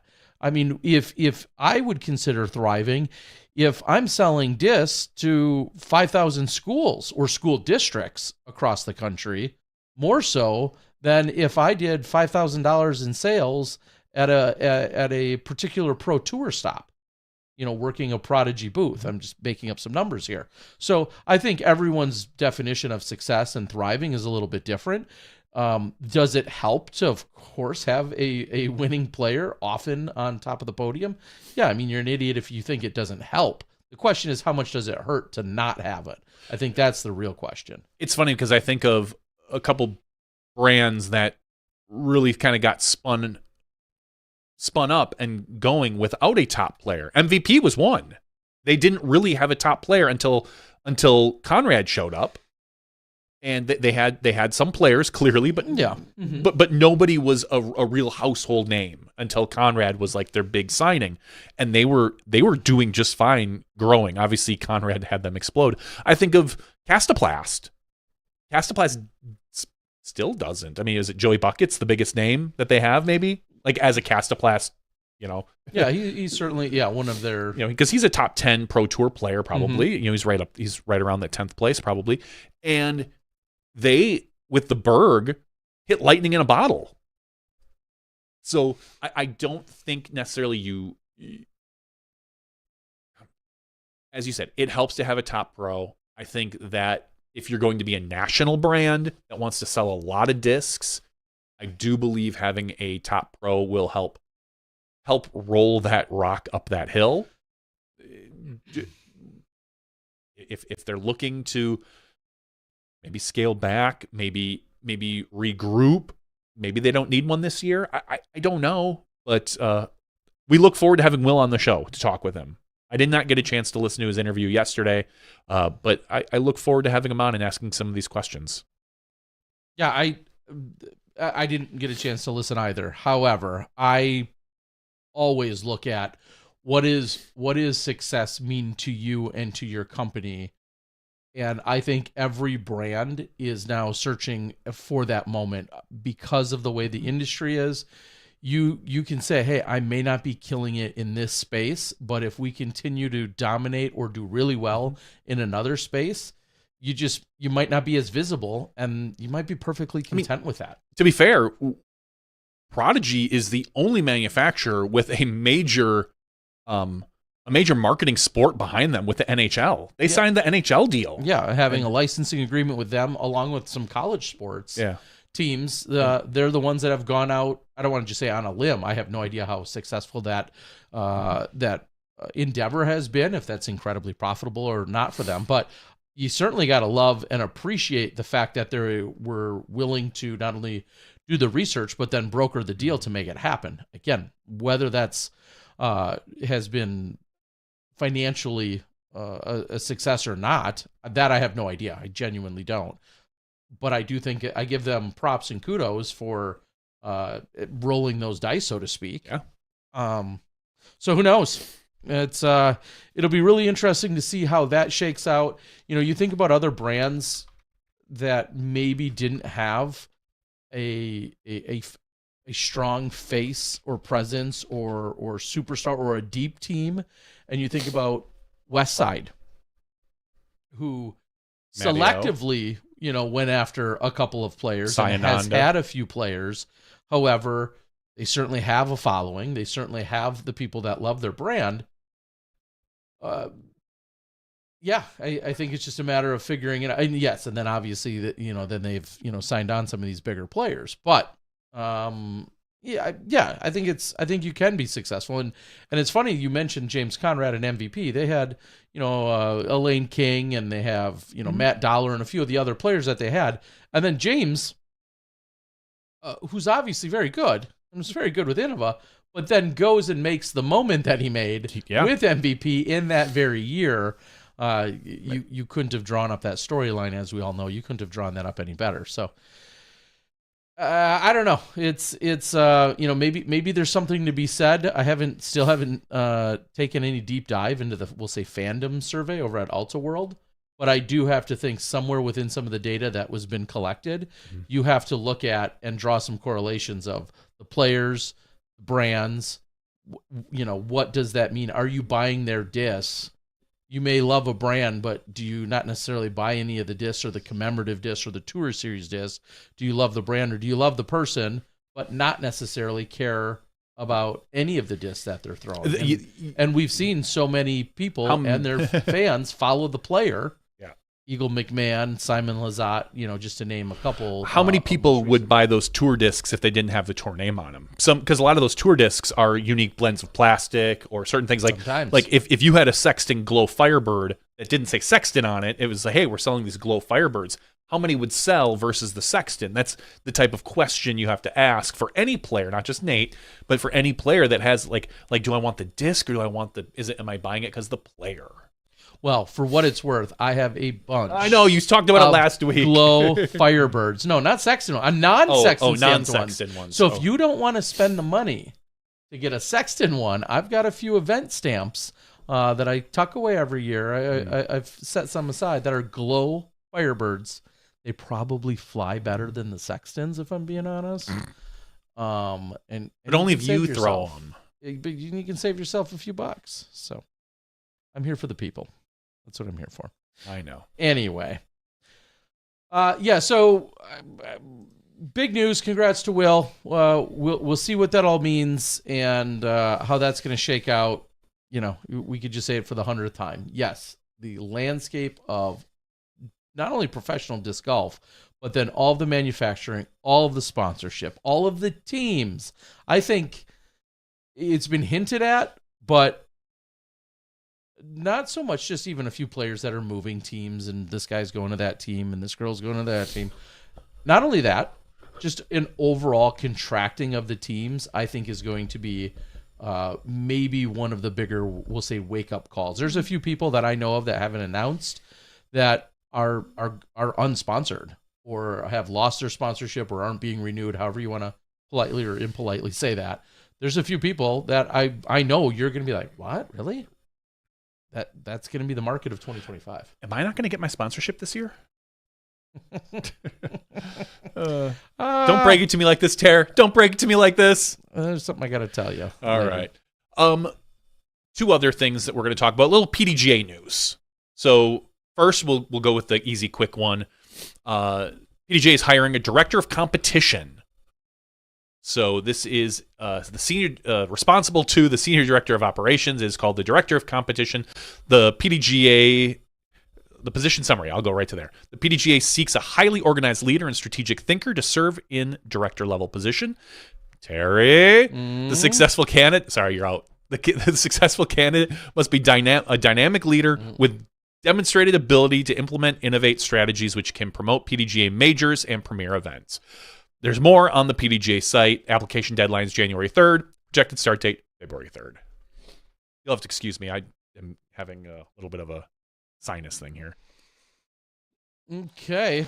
Speaking of the PDGA, a couple other things that have come in, including a text that I received today, is from our PDGA executive director, who said he would have loved to be on the show. However, he was having some family visiting and so couldn't make it tonight. However, he wishes happy holidays, Merry Christmas, and all of that to everybody, including you and I, Johnny. Oh, us too? Cool. But he does say he would love to join at some point, and that we should keep him in mind. He made some news in the last week. He did. Because he threw out the idea of potentially changing the 10-meter circle, or should I say circle one, and not allowing basically step putts, jump putts, follow-throughs, whatever you want to call it, all of that, not allowing those until you get to the 66-foot range, what we affectionately now refer to as circle two. Which is funny, because there is no circle two in the rulebook right now. It's a made-up stat that Steve Dodge came up with and implemented with UDisc, but now there's possibility of talking about bringing it into the rule book. So kind of interesting. I love that he did it. I'm not going to drone on and on about it. I love that he's thinking of it. They bring it up for conversation. Obviously, it's generated plenty of conversation in the last week since it was announced, or less than a week now. He had some great reasons and thought behind it. Is it part of the evolution? Yes. I don't want to say I'm indifferent. I'm only indifferent because of the historical ramifications / difficulty that I put in my own mind as I'm not even a stats guy, but then I immediately think about, well, how do stats get redefined? They won't. It doesn't change any Circle 1 stats. It only changes really Circle 2 stats, which we've only had for a few years. Yeah, so I don't feel like it really is a big deal personally. Yeah, I mean, and it's funny because, again, for those that don't know, as Johnny just alluded to, Circle 1 and Circle 2, we always had what was deemed the 10-meter circle, but it wasn't until the Pro Tour, along with UDisc, was the actual term Circle 1 and then Circle 2 officially defined, using that exact phrasing, C1, C2, Circle 1, Circle 2. Those did not exist 11 years ago. Like, those phrases absolutely, and yet now they're said every single day, every single round, with players out on the course that have any inkling of either UDisc and or the professional scene. So that says something. I got thoughts. That's I love that it's being talked about. Where it will go, who knows? I understand that it may not alleviate the actual problem. That's my thought. Because if we're slowing down footage and we're seeing this stuff frame by frame, it's still going to happen. It's just going to happen at 67 feet instead of at 34 feet. So now, is it less consequential at 67 feet? Absolutely. Think about this. You have a bunch of 40-foot putts that people are jump putting, and people are making them. So now you take that away. Doesn't that make the ones from 68 feet that people are jump putting and make, doesn't that make them even more consequential? Like, I understand you're lowering the number of jump putts inside the circle, and you think, well, if they're further out, they're going to miss more often. So, whatever. But the ones so you were saying that the big putt from Rick, I'm just going to throw Ricky because he hates long putts, even though he doesn't really, I don't think that guy ever foot faults. But Ricky jump putts from 70 feet and drains it. And that's a big deal. You don't think everybody's now going to look at that and be like, oh my gosh, that was a huge consequential putt. I don't think you're eliminating the problem, as you said. Like, to me, I really don't like this. Really don't like it. I don't like. First of all, what does it harm? Let's start there. What the FPO division? Okay. Look at your people like Own and Kristen Tatar, who stopped jump putting because of this. The women do not throw as they don't have the I don't know if it's the muscle strength to get the disc to the basket to propel it that way from that distance. If you take away that jump putt, that extra thing, you might as well stop watching FPO putt outside of 30 feet. How many people there's maybe 3 to 4 people in the world that we watch on FPO that when they get outside of 30 to 40 feet, you think this has a good chance of going in. Maybe 3, just because that's how the FPO game is played. If you make it, but I don't think that changes much anyway. There's not a lot of. So you're taking away those 3 people's advantage. You're taking away those people who have worked their ass off for that advantage, who putt really well. And again, it's not about like taking away someone's advantage who's worked really hard. I don't care. We change rules all the time. But I think that you're really hurting the putting game for FPO. Now, that's not to say we couldn't have 2 separate rules. Women can jump putt inside of 60, men can't. There's different rules for different divisions or different genders in a lot of sports. Look at the WNBA 3-point line versus the NBA 3-point line. They're different lines. They're different distances. Oh, I thought. And the ball's smaller for WNBA. Really? So, and as you said, I hate the idea that we're going to now just move the problem back. So we're not going to care if he cheats because he didn't make the putt. That doesn't fix the problem. I hear you. I agree with that. Like, we're still going to have this problem. So to me, if you want to make putting more difficult and move it back, that's a whole separate discussion than trying to eliminate the errors that players are making with jump putts. I call it cheating, but you're breaking the rules. You're not cheating inevitably, but that's just kind of, I know, isn't it a weird distinction? Like, to me, cheating seems like it's like an intent-based thing versus someone who's jump putting and is like, I'm probably close, and I'm not probably breaking the rules, but I don't know for sure. To me, that's where that bothers me. I think if you want to get rid of this problem, you need a full rewrite of the lie. Completely. Like, my thought was, right now the lie is about the size of a piece of paper behind your disc. Sheet of paper, yep. Sheet of paper. Roughly. You back it up. You make the lie the width of a sheet of paper, 3 feet deep. You can do whatever the heck you want inside that 3 feet. You want to make a jump putt? That's fine. Don't go in front of your disc. You want to jump putt? You need to maintain balance You can never go in front of us. And this includes fairways. So if you have a second throw that's 600 feet, you have 3 feet to play with. You should never have to go in front of your distance. And for Europeans, 1 meter. We'll go with 1 meter. 3.3. We play this game, right? 3.3 or whatever it is. 3.16572 whatever. That's not pi. Yeah. Oh yeah. Sorry. I like pie though. It's yummy. There will be some consequences to that. Someone throws in a bush. They have 3 meters to back it up, or sorry, 1 meter to back it up. You could get out of a sticky situation with that. I understand there will be things probably I haven't thought of, but who cares then if you jump putt, if you step putt? The player is taking distance away from themselves in order to perform this putt, or you can take it right at the disc and throw flat-footed like Gannon Burr. To me, that seems like a cleaner solution. And as I thought about this the other day, if they decide to implement something like this, the lie now has to be called the SmashBoxx. Sorry.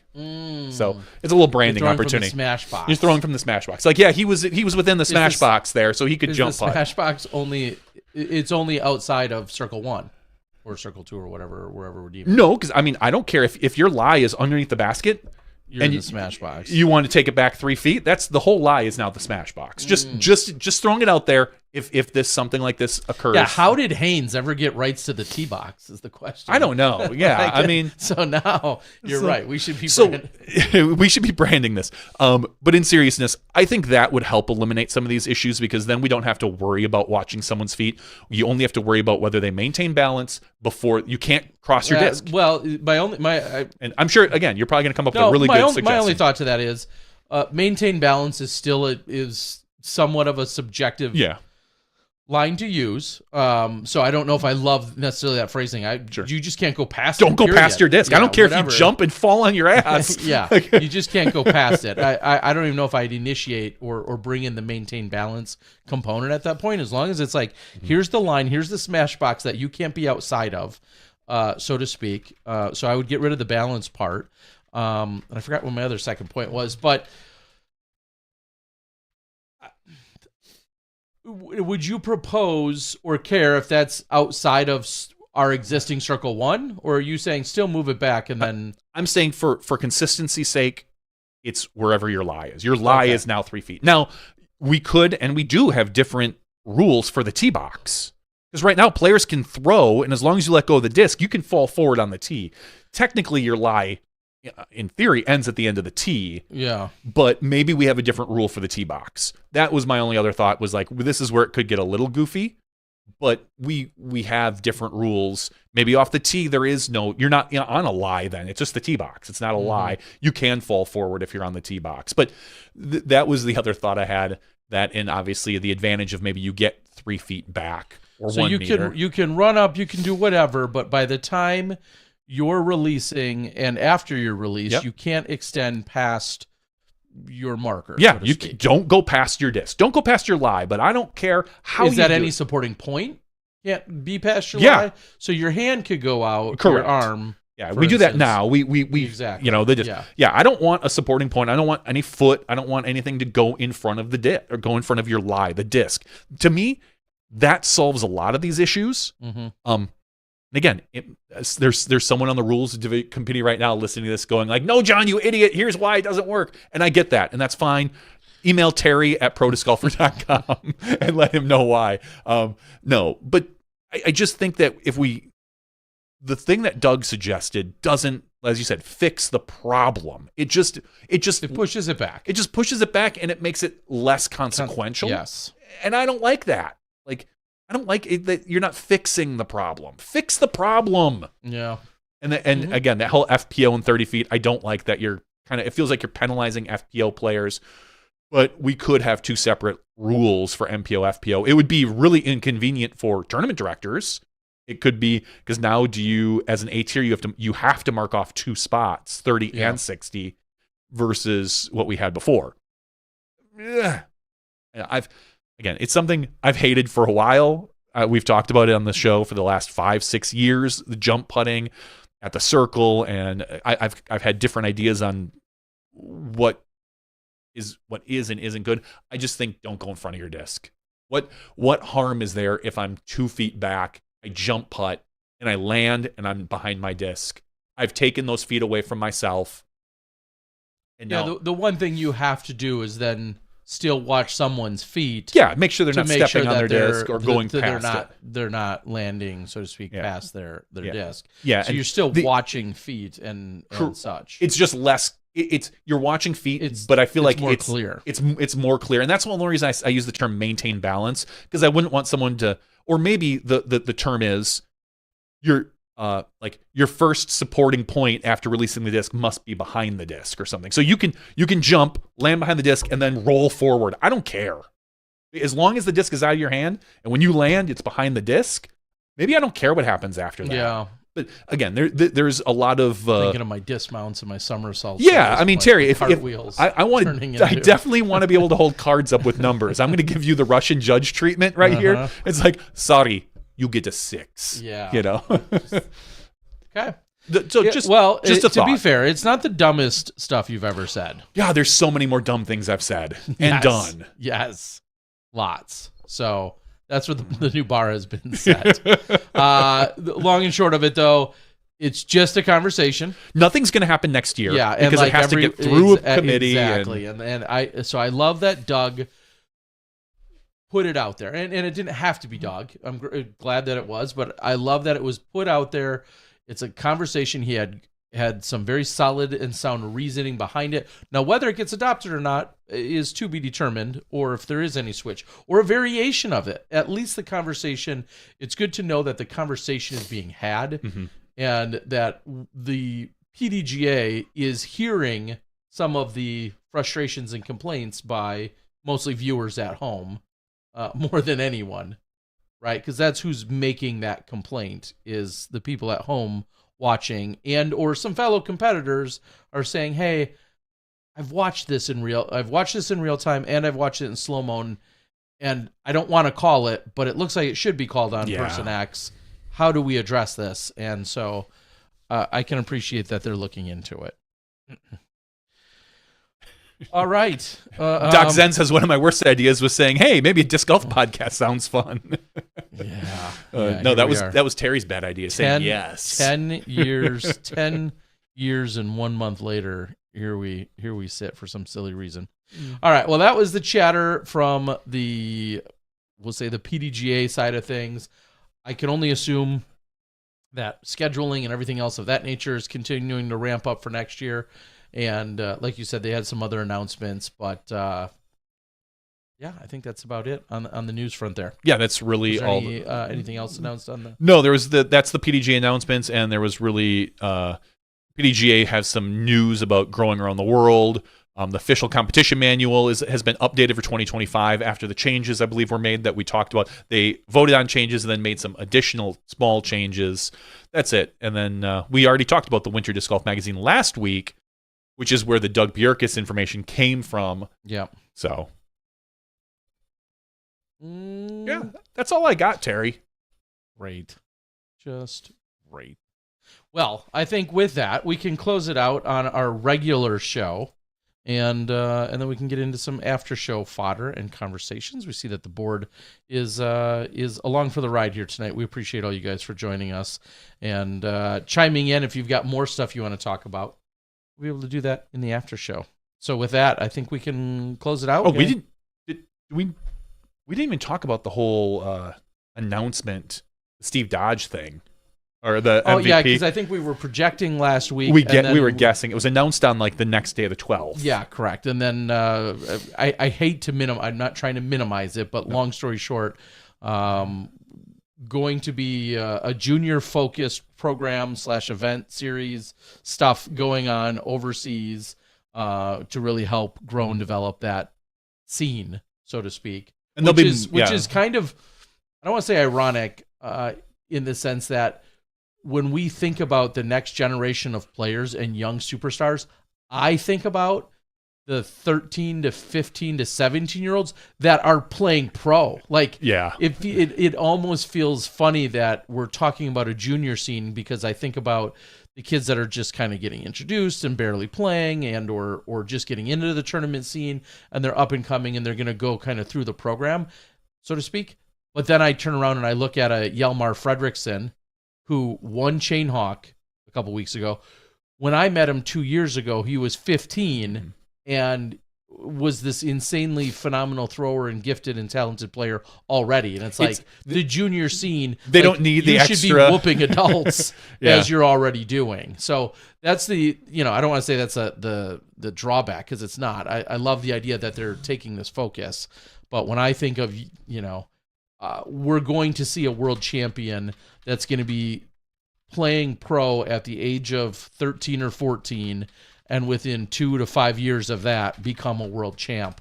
Like, that's what I think is going to happen regardless, because we have so many of those, pardon the pun, we have so many of those prodigies that are out there. Yeah. And that are largely coming from Europe and that scene now. Not exclusively, but they seem to, they grow them differently over there. And America's going to continue to get a slap in the face and a wake-up call as that continues to boom and expand.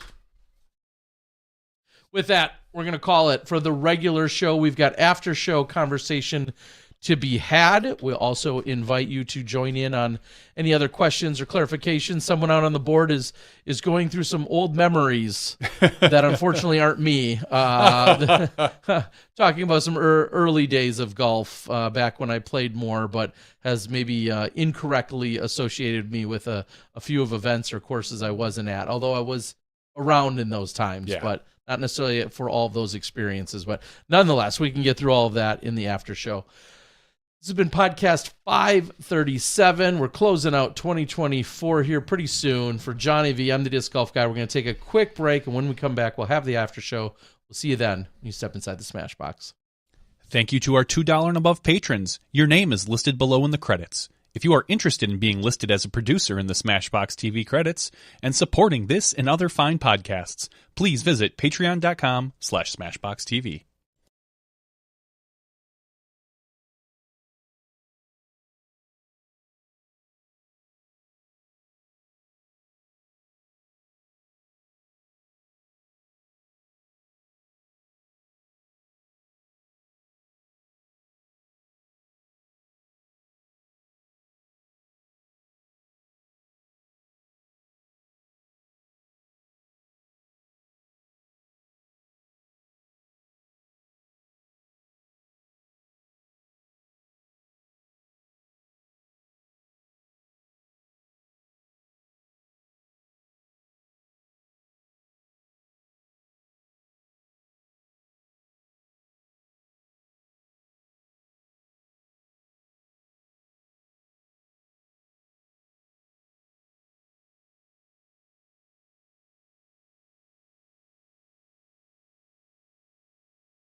Hello, everyone, and welcome to SmashBoxxTV Podcast 537's After Show.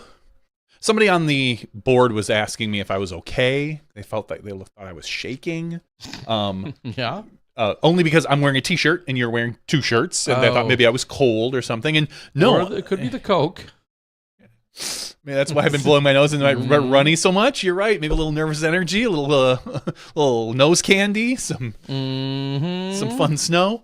No, I actually, it's funny because we'll sit here and we'll talk, and I'm a pretty relaxed person in general, but when I sit here and chat, I bounce my feet a lot. And I think I was just overly bouncy. Yeah, just a little shaky or a little shaky. And so I was, it maybe appeared on camera as if I was like cold or shaking, but now I'm just, but my feet are just, if I don't have them propped under me and kind of wedged, then if they're sitting on the floor, I tend to tap them a lot. And which is funny. I don't do it anywhere else. I don't do it when I'm at work. I don't do it anywhere else. Just when I'm here, like not a nervous energy, but just an energy. Well, when you're, when we see you on the Disc Golf Network's season of Finding the Lines, we're going to know that's something a little different. That's a good one. That's Wait, I don't know. JVD on that White Lightning. Who you film those episodes with? But I found those lines. Real quick, I want to go back. I know we talked about it in the regular show. I want to get an additional shout out and thanks. On Friday, when I was out there walking around the course, getting ready for the weekend, a gentleman by the name of Daniel was out there, and he was playing in the event. And he had rolled up with his pickup truck and pulling his pickup, or he was pulling with his pickup truck a trailer that he had fully decked out to be a traveling barbershop. That's awesome. And if you didn't know this already, I think you've told me about. Oh no, I don't think I did. Was there someone like that in Florida too? No. Well, I had a great barbershop experience in Guatemala City, I know that. I heard that. as well as in Thailand. Okay. But and then we've seen a barber, and I know some of you guys would can correct me or enlighten me, in like Illinois that shows up and works with the Des Moines, players. maybe. Yeah, whether it's the Des Moines Challenge and or Peoria, It could be. or he's in maybe located in the Quad Cities, but then goes to those two events, I think is maybe the case. He's been out there for a few years. I feel like Ben Calloway has a specific tie to the gentleman who has been doing some haircuts for some of the players at, again, either Ledgestone and or Des Moines. So this isn't, the idea isn't entirely brand new, so to speak, because we have another disc golfer that's done something like this. But I don't know if he has necessarily, he didn't have an actual trailer set up, from what I understand, where Daniel did. Like, you went in and you sat in a regular barbershop style chair that's obviously mounted to the ground.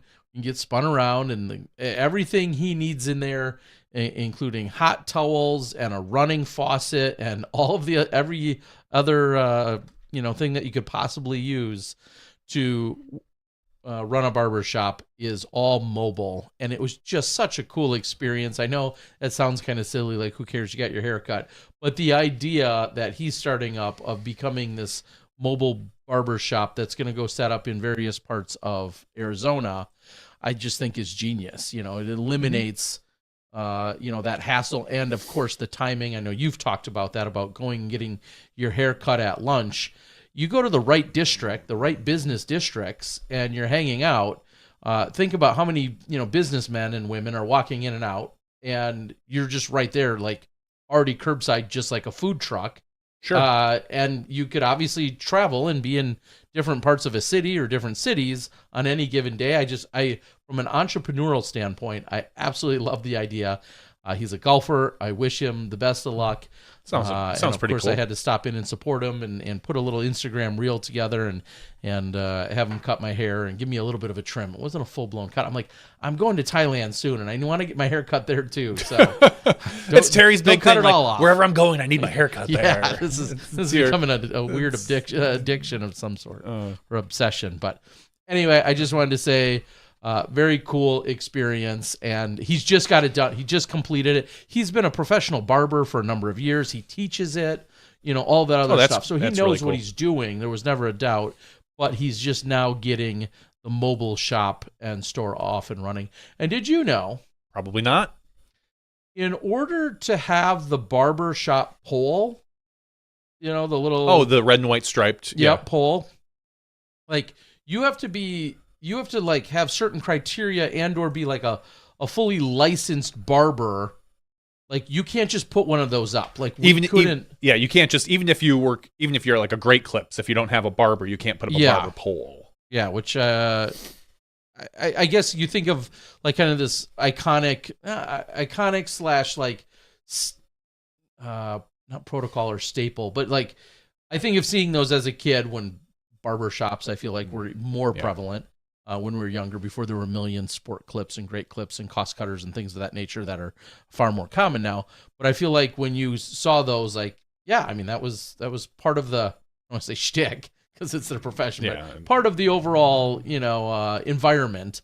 And I didn't realize, like, there's guidelines and stipulations to actually being able to adorn that barbershop pole. All this to say he has one, and we had a quick chat about it. So I thought that was pretty cool. And then also, I was able to help crash a company Christmas party out in Arizona. Nice. Good friends, Dan and Robin Dan was having his company Christmas party. A couple other golfers also work at said company. No surprise there. That involved a little bit of Top Golf along with a nearby casino, and what made for a very long night. But it was a lot of fun. And without the IRS coming after me, I'll say I was up a couple of dollars is what we'll leave at that. Oh. So I was able to walk away up, which, as we all know, is the toughest thing to do at the casino, is to actually have a little bit of money in your pocket and then have the willpower to not then piss it all away and then give it all back to them. So I'm not able to buy any new computers or houses or anything of that nature, but I was able to walk away up. So happy for that. And then go ahead.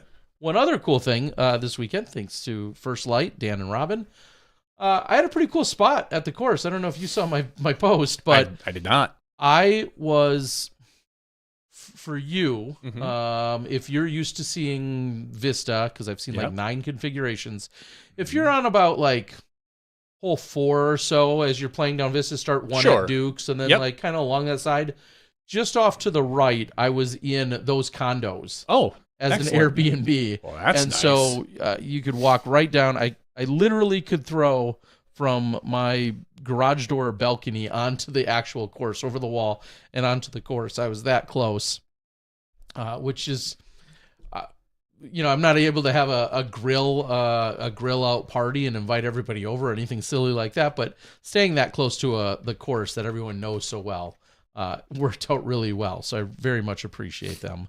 And it was a cool experience. I had 2 bedrooms with no one else with me, and so it went a little underutilized, but I had plenty of space, and it was set up in quite a way. So it was great. I appreciate it. You crashed a Christmas party. Yes. My son crashed a car. At least he didn't crash a car into the Christmas party. That's true. So my son, I told Terry this story right before we got on the air, got his license. His temps a few, like 2 weeks ago. And we've driven around parking lots, actually before he had his temps. And so I picked him up at the library, and I said, hey, it was 5 o'clock. I said, you're going to drive home. It was dark. It was a little windy. It had kind of been a little bit snowy, but it was not snowing at that point. Did you pick up any strangers? Did not pick up any strangers. Tossed him the keys. He had to make a right turn out of the library, another right turn onto Port Washington, and then a right turn onto Green Tree. Then we take that road all the way to the end, where we get to a slightly busier road, Lake Drive, where he's got to make a left turn. So he has to cross some traffic. And this is a relatively busy road. It's a little bit more rural, but the traffic that comes there's no stop, and it comes relatively fast. So I told him, I said, all right, what you need to do is we need to wait till there's a lot of space. You need to make your left turn, but when you start to turn, you need to accelerate, because there's going to be cars coming. And there was already someone behind him who was not happy that he was driving 20 in a 25. And I told him, I said, just ignore him. Don't worry. You're just learning. It's your first time. No big deal. And he's driving my car, 2009 Honda Fit. Not necessarily in the greatest shape physically. It's got some rust spots and there's a crack here and there in the paint. But that's the whole point. It's going to be his car. So he starts to make a left turn. And he's not left turning enough. He's not. I keep telling him, like, turn. And he's it's like this slow, wide turn. And I'm just like, what? I'm like, you got to really, like, turn the car. And at this point, then he gets a little panicky, and he misses the road as he's making the left. So he went too deep onto some grass, which not the biggest thing in the world. But then as I'm telling him, stop, stop, stop, because there is a 3-foot wooden pole in front of us that protects the houses and everything that are another 30 yards away. He goes to hit the brake and bumps the accelerator instead. So he goes, well, that's a nice buzzing noise. So he runs the car, and well, not too fast, into this wooden pole. It's about 3 feet tall. And at this point, knocks the pole over. In fact, half the pole was under the car. I get out, examine it. Doesn't look like there's a lot of real damage. Back out, drive. I then get out. I'm going to drive home, go to examine the damage, and there is no license plate on my car. And I was like, oh my God. Terrible job at a hit and run. No kidding. I was like, if you're going to get away with this, you can't leave evidence. Yeah. And so I'm like, okay, fine. I'm going to go back to the scene, and I'm going to go grab my license plate, because when I looked at it, it was on the car when he was up on the pole, so I assumed maybe when I backed out, it fell off. So I go there, grab my flashlight, look around, no license plate. At this point, I'm like, oh, crap. Did someone see us do this, see us leave, snitch, and then grab the license plate that was left there? Thinking, I don't know, maybe it was like a drunk driver or something, even though they saw 2 people get out of the car and switch. You don't necessarily, my son. Even more so, maybe a drunk driver. You're correct. And honestly, it's not like, my kid's taller than me, so we both look like adults. So then I was like, oh crap, I have to call the cops. So I call the cops. The cops are like, okay, come in. I was like, ugh. You have to cuff your son, bring him in? I didn't. I left him at home. So I go to the cop shop, and the cop comes in. You should have brought him in. He should have learned this. So the cop's taking all my information. He's just like, he did it. He's like, what happened? I said, my son, he just got his temps, and he kind of took a wide turn, and he hit this little pole. I'm like, there was no damage to anything other than what appeared to be a crack in my bumper. And he goes, okay. He's like, oh, they're going to replace those. They're going to change them out with plastic. You're doing us a favor, kid. And all I was thinking is like, yeah, too little too late. A plastic one wouldn't have cracked my bumper probably. Like, damn it. So the cop is like, yeah, no big deal. If we see your license plate, we'll let you know. And the cop was like, well, you better hope that nobody, gets it for nefarious reasons. All I'm thinking is like, really? Is someone going to pick up like a license plate? It gives me a damn good idea. I'm not going to lie. Steal someone's plate. I mean, that's common. In the city, someone will steal your plates and then put them on your car, put them on another car. I just want to drive around through every toll in Illinois. Just run up just to run up tolls on you. But anyway, you could. So I go back to the scene of the accident for the 3rd time now, and I look around. It's still no thing, and I trace my steps back. Turns out right before the turn to get onto my road, there's my license plate in the middle of the road. It had survived a mile and a half drive, and then just fell off when I made a right turn. I ran outside, grabbed it, picked it up, tossed it in my back seat. I have to now get one of those new plastic holders and put it on my bumper to get it. So he's now literally officially 1 time on the road, 1 accident. I like it. Yay. One for one. He's 1 for 1. I mean, this is the Hall of Fame numbers right there. Yeah. Bat 1,000 with a wooden bat or a wooden post. Okay. Well, yeah. At least everybody was safe. Yeah, there was, again, it was the whole purpose of me keeping this car for as long as I have is the fact that it's a kind of a junker car. I don't really care if it has a lot of damage to it. I mean, I knew that years ago when I was like putting boxes on the top of the car, and then I'd like kind of pull them off. I'd be like, oh look, there's like scratches now on the paint from where the box slides on and off of the car, and it doesn't matter to me. This car, it's 2009, it has 115,000 miles on it only, so it's like a 15-year-old car with 115,000 miles on it. So it should, in theory, if you take good care of it, run another 50, 80, 100,000 miles. It's a nice Honda Fit, but he does also look like a clown getting into it, which is funny because I'm tall and everyone looks at me like, how do you get in there? I was in the passenger seat and I watched him get in, and I watched his gangly legs like get around the steering wheel, and I was like, wow, that's worse than me. Like maybe I've just come up with like the easy way that I kind of drop my ass in and slide my legs under, and it's just second nature. But watching him try to get in, it really felt awkward. Well, just watching him try to get in the car. Yeah, and out there being asked is if I would change the description. Funny enough, I was literally just changing the description of of our podcast on YouTube because I forgot to do it earlier. Hit and run. I mean, if there's some Clickbait. That's what we could. Johnny V's hit and run. JV Junior's hit and run. That brings up another question as also being talked about on the board. Have you gone as far as, do you know what the specific difference is in insurance? I guess he doesn't have his license yet, so maybe that hasn't hit. I haven't. I'm curious to know what yours looks like, because I'm trying to figure out exactly what my daughter's, with adding my recently turned 16-year-old daughter with a license. Obviously, it went up, and the question is, how much is it going to go up? And there seemed to be a confusing quote because there was some prorating and everything else with my existing insurance. But yeah, I'd love to know what the board says as to. Obviously, we know that a girl's 16-year-old girls isn't going to go up as much as a guy's, or won't be as costly, but they're both going to be expensive. Yeah. I just wonder what that generically, what we should expect. Is that a no idea. A $100 a month increase, a $300 a month increase? Like, I'd love to know what most people have experienced, because both Johnny and I are now getting to that exact stage in terms of an increased insurance premium. None of that sounds appealing, of course, as my daughter will definitely be on the hook for some, if not all of that. All right. Some people are saying, like, oh, it doesn't matter. Johnny doesn't care what his car looks like. He's got Smashbox money. Yeah. And it's like, no, I just don't care. As long as this thing's drivable, I don't care, what he does. I was talking to the funny thing is, I was talking to another dad before I gave him the keys. We were waiting in the library for them to finish up this demonstration they were doing. And I told this dad, I'm like, I'm going to let my son drive home. It's, first time he's going to be driving on the road, really. And the dad is like, oh, that's funny. My kid, when he turned 16, we went to Madison, about an hour away from here.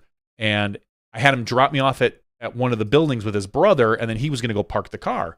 And he told me the story how the son came back, and he was super proud because he was able to get the car in like a pretty tight spot, in between like this truck and a concrete pillar. And then the dad's like, then when I got to the car, I see why he got in, because the concrete pillar side looked like he just right up on it, and he's like, didn't notice, didn't realize that he scraped up the entire side of the car.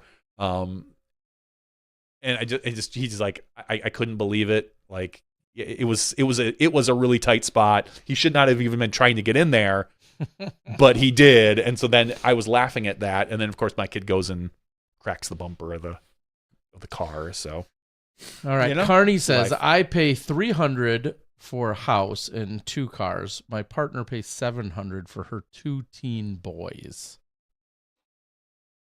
Yeah, but I guess the question would be, what did she pay before the boys? Yeah, that's the tough was she part. paying $500 and now it's $700? Was she paying $400 and it went to $700? Was she paying $100 and it went to $700?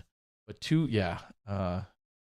all of it is. Doc is saying about $325 for girls, $350 for boys, probably per 6 months? Yeah, that's the next question. Is that per? Better be per 6 months. Well, no, pays $300.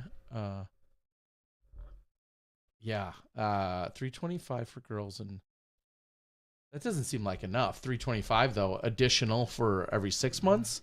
That's only an extra, additional $50-some a month. Either way, we're gonna find out the hard way one way or another. Speaking of things I'd like to find out, I see that Bevel, our friends over there, I didn't know about this, but they only made 120 bottles of Shot in the Dark, a barrel-aged Imperial Stout barley wine blend. That sounds like something right for you. You better have 12.4%. You better have Nate set one aside for you. You won't be there for a while. I know, and that's why I know they're already running low. So if anybody's got me on their Christmas list, I just posted. Will that be your keep until February? Yes, this would. Okay.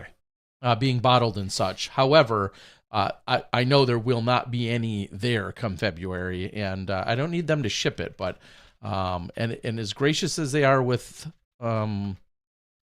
their tap room, this is clearly something additionally special that I want to make sure that I could pick up at full price here. But this sounds right up my alley. Finally, sounds like Nate's listening to me. That stupid 5-time Brewer of the Year award has been getting in his way of listening to all my bright ideas. Jeez. Sidetracking on that note, I did go to one of Scottsdale's local, I think probably one of their premier beverage places. The first night I got into town, searched around for some beverages of this exact nature. Picked up 3 different cans of items, and none of them were quite as good as I wanted them to be. And I'll be reporting on that soon. So I've yet to find a beer, as far as often as I go to Scottsdale and Phoenix and all that area, I've yet to find one that 100% knocks it out of the park. That's 100% up my alley. So I'll be on the search. Chris, if you're out there listening, we got more work to do. So this is all in line with that. Also, this couple days ago, the Oakleys did their 24-hour fundraiser. This past weekend for Feeding America. Apparently, every dollar gets like 10 meals, and they were able to raise, I believe it was like $3,100. And I think at $2,500 is when they shaved Eric Oakley's head. So Eric Oakley right now sporting cue ball. I saw some pictures where they first did like a friar tuck, and then they took out the rest of it. So congratulations to the Oakleys on another year of raising money. I jumped on the stream for a little bit and just chatted. I think it was Saturday night. Yeah, it had to be Saturday night. Yep. After a few drinks, and was just was trying to work with them and play with them for a little bit, but I was not in any condition to do that. So, but it was fun. I got to watch a little bit, and congratulations to them. Yeah, and appreciate the effort. It's a 24-hour stream, which is no small task in the first place, and then B, I believe this is their 6th year of doing it. So while they were doing that, I know I was sitting at a table on the other side of the country doing some editing of the footage, but big shout out to them. It looked like they had a couple guests stop by. Obviously, they're interacting, had some people in the chat and the live room and all that other stuff, streaming, I think, exclusively to Twitch. Yeah, I think it was just to Twitch this year. But nonetheless, big shout out to them for doing that. A pretty cool way to use your platform and then to have a pretty selfless act in terms of raising money for an organization such as that. So very cool to see. I had a couple people reach out. Somebody was looking for some hoodies and sweatshirts. I've got some of those available. Of course, I'm shipping out everything. If you're looking for some Christmas gifts, I still have some of those Glowbergs and other random odds and ends. Or if you're looking for that really weird or unique Christmas gift, or maybe I have a signed disc of one of our top pros, not me, but one of our top pros. I often will get a handful of those whenever I go to some events. And sometimes I'll get somebody that's like, my kid is a huge fan of so-and-so. Do you happen to have anything of theirs or signed with theirs? And sometimes I have 1 or 2 of those as well, besides other ones that I've either given away on the show or whatnot. So reach out. I'm also seeing your last call for early bird tickets over on the Disc Golf Pro Tour. First chance to reserve VIP tickets for all 2025 DGPT events. So get those. I thought it was last call a few months ago or a few weeks ago, but my email today, 7 minutes ago, says it's now last call. So get in on that. Scrolling to see what else there was. Yes, I am working. I'll be next working on cold turkey footage. I know you guys are dying to see that final round of the C-tier action. I got you. Don't worry. It's coming your way. We'll make that happen. And Johnny V is going to be up for some tech support right after the show. Oh, great. You really want to stick around and see the goods. My wife volunteered me for tech support. A friend, I'm sorry, one of our son's friends' fathers says, hey, was apparently talking to my wife on one of the group chats they have for all the kids for riding and stuff on the volleyball team. And he's like, hey, we're looking at doing some home automation stuff. Do you think John could help us with that? And she was like, oh, sure. Here's his phone number. All I kept thinking is got him. Yeah, got him. I'm like, do I really want to mess with somebody else's home automation? That is insane to me. Like I don't. I mean, depends on the level. Just how much automation you're looking for. Like for us, we've got a few routines on our Google Home, like one that turns on the porch lights at 7:30 and turns them off at 10:30 or something. Do you have anything like based on your personal arrivals or anything? No, I didn't do anything. Like Nate and Val have that, and I'm not gonna lie, it's pretty cool. I could do something like that. There's a few different pieces of software. There's Home Assistant, and is it called Wazoo? There's those two different ones that both are really cool. You run like a little server in your house. It's like a $50 machine that then nothing has to go out to the internet if you don't want it to. Everything can kind of run internally, and you can do all sorts of things. You can time it to sunset. You can time it to when you come home. You can associate it because obviously it recognizes where your phone is, that it could turn on lights or like unlock doors and do things like that for when you get home. All that stuff is available. I just don't bother. Honestly, it just doesn't seem. It's all right. No, I get it. I know that every time we come back from visiting someplace, usually it's a local establishment. If we go for dinner or something like that, when we come back, and it's a certain time of day or night or whatever, their lights then adjust based on what time it is, and then once they get a certain proximity to the house. And none of this is new. I'm not. I know I'm behind the times and even talking about it. It's just the first time I'm mentioning it that all of this is possible. But I'm very impressed and think about all the different things that you could certainly be setting up to do that I'm not creative enough to think about doing them ahead of time. But when you see other people do it, like, yeah, I guess that kind of makes sense. That would make the funny part is I had kind of thought about something like that where you could, in theory, because there is connections out to the PDGA site, I could create something that would like flash my lights every time Gannonburg gets a birdie or something like that. Something weird, like have a light go on, or we could do something here where specific lights, like a light changes color if someone donates or something like that. You can do all sorts of that type of stuff, tie it in with any sort of public service.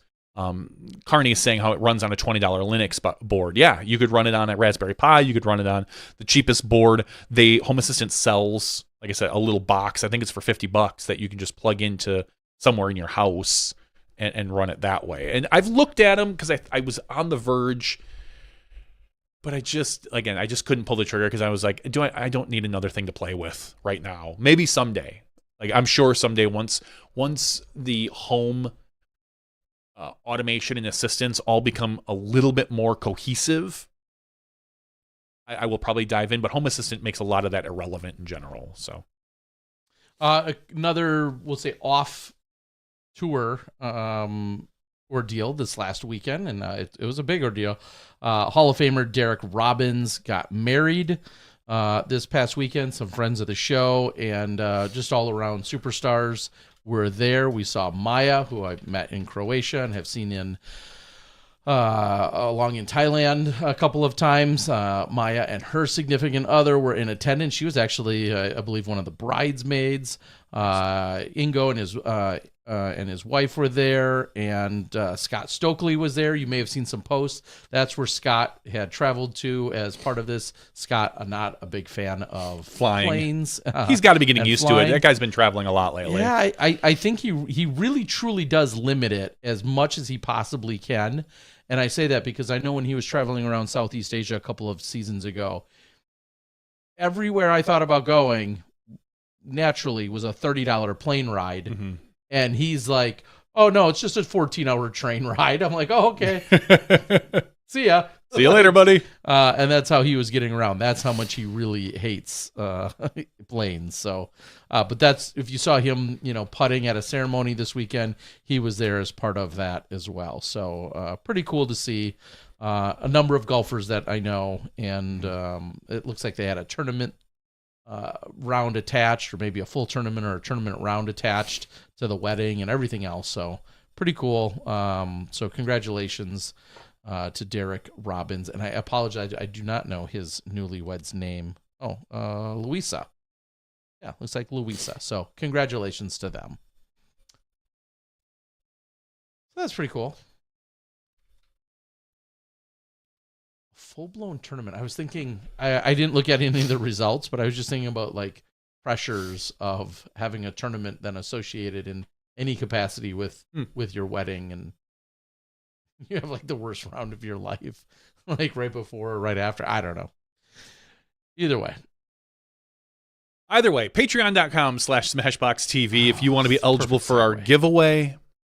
Every week we give away something. Usually it's a disc of some sort, but sometimes it could be a shirt or a t-shirt or some other cool thing that somebody donates to us. But usually we just pull something out of our own stash, usually Terry's, and it goes to one of our supporters. So if you want to be eligible, you can sign up at patreon.com/SmashBoxxTV. Help support our podcast, help support our broadcast every Tuesday night. And if you don't want to sign up but still would like to be eligible for our giveaway, you can do that.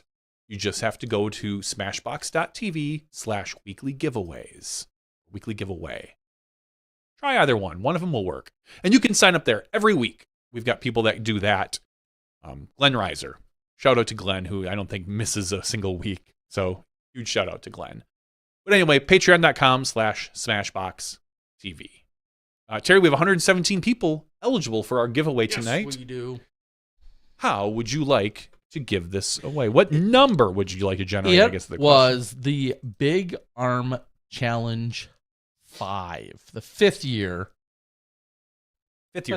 I think we pull the 5th number. The 5th number. All right, let's do it. Let's generate 5 numbers here on our magic generator button. Let's see. Ed says, JVD, if you can sort by first name E and last name R, and Terry, call out the number 1. Thanks. Well, Ed is at the top of our list if I sort by name, because he is actually technically, he puts in their pound Ed root, so he gets up to number 1. But I did not sort it by first name. It's sorted by email address today. I mean, if you sort it by first name and then he's number 1, what are the chances we pull 1? Same chances that we pull 117, Terry. All right, let's generate 5 numbers. Our first number is 26. Our second number is 58. Our third number is 86. Our fourth number is 90. And for those of you playing at home, and everyone's gonna try to guess, I'm gonna guess lower than 90. Some people want to guess it. Risk. Some people want to guess an actual number 72? like you and match it. So our fifth and final number is 94. It went higher. It was higher. Both wrong. 94. All right, let's look at our 94th person sorted by email address. Scroll up a little bit because I was at the bottom. 2 chains? 2 chains. I like it. 2 chains, you win. Congratulations. Your email started with an S. And I believe that if he has not, I don't know that he's ever won before. Zach. Yeah, his name is Zach. I don't know that Zach has ever won before, because I don't recall sending anything to that state. Yeah, so there we go. I love it. Congratulations, Zach. Thanks for being a supporter of SmashBoxx TV on our Patreon. We truly do appreciate it. It really does help us out with all sorts of costs that come with broadcasting the show. So thank you. Not just the opportunity cost and what it takes for me to be with Johnny. No, I mean that's priceless, Terry. Yeah, priceless. I can put a price on it real quick. I don't think you can. Don't you worry. Don't you? I don't think you can, Terry. Doc, you just said it. Zach ever won anything? I'll have to check the records, but I don't believe so. He is a $3 patron, so he has been getting the discs. Let me look at when he signed up. It's been a while. He signed up for a while too. He's been a Patreon supporter since 2023, since about mid-2023. Awesome. So a little over a year. Congratulations, Zach. I appreciate it. Yeah, congrats, Zach. You different. You different. That's one way to put it. It's not like that Tim guy. Yeah, no kidding. Or one of them. Yeah. You guys reading some of the brilliant, thank you for all the posts out there, Terry. Any other cost worries? I'm not sure what you're talking about there. Wow, he's clever. We see another alias for one of our favorites. Yep. But yeah, I don't know if I have anything else to share here tonight. Are you traveling anywhere this weekend? No. Okay. I've got lots of random work and some catching up to do on lots of other things, but not an event that I will be covering, so to speak, this weekend. And I was actually just thinking that I believe my next significant travel, and there's a couple big ones, but my next significant travel will be the Memorial in almost exactly a month from now. Okay. And then a brief break from that, and then it's going to be Southeast Asia. And next thing you know, I get back from that, we're already starting the tour. I think there's going to be some more tour news regarding some specific dates and details and whatnot at the beginning of the year, but that's for them to announce or for us to talk about later. But yeah, I don't want to call it a lull because I have a feeling it'll go really fast. But for me personally, outside of a few things to get caught up on video-wise, there likely will not be any fresh footage until Memorial, which feels weird to say because that's in January as opposed to what we're used to doing in late February, early March. But yeah, the Memorial will be next month and then off to Thailand. All right. Well, that's it. With that, I want to say thank you to everybody. Thanks to everyone involved with the event this weekend. Spicy Boy was out there working with me as the catch cam. Big thanks to Parker Welk. I hope you guys enjoyed him on the mic again. I think he's a natural. He asked if I had any feedback. I'm like, no, you're great. I do. He just gets right into it and is solid and great to listen to. And I really appreciate his willingness to be able to help out and for us to get that done. And thank you to all my Patreon supporters over on my channel as well. Some of you overlap for sure over there. We appreciate it here. I appreciate it over there. If it weren't for, the support that we get through some of those Patreon contributions, there's a lot of stuff that just wouldn't be even remotely possible. So we very much appreciate it. And you may or may not think about your one contribution or your monthly contribution, but it all adds up and it all does make a difference. And that sometimes, like I said, is the whole reason we can even get to certain events for coverage. So very much appreciate it. With that, we'll have to figure out what the plan is for the next couple weeks. Next week on this exact day is Christmas Eve. We will not be live on Christmas Eve.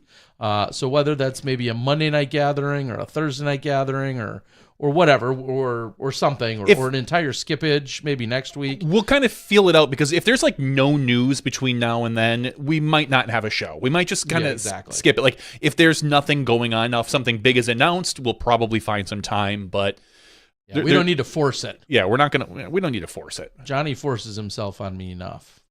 Oh, well. I don't like it.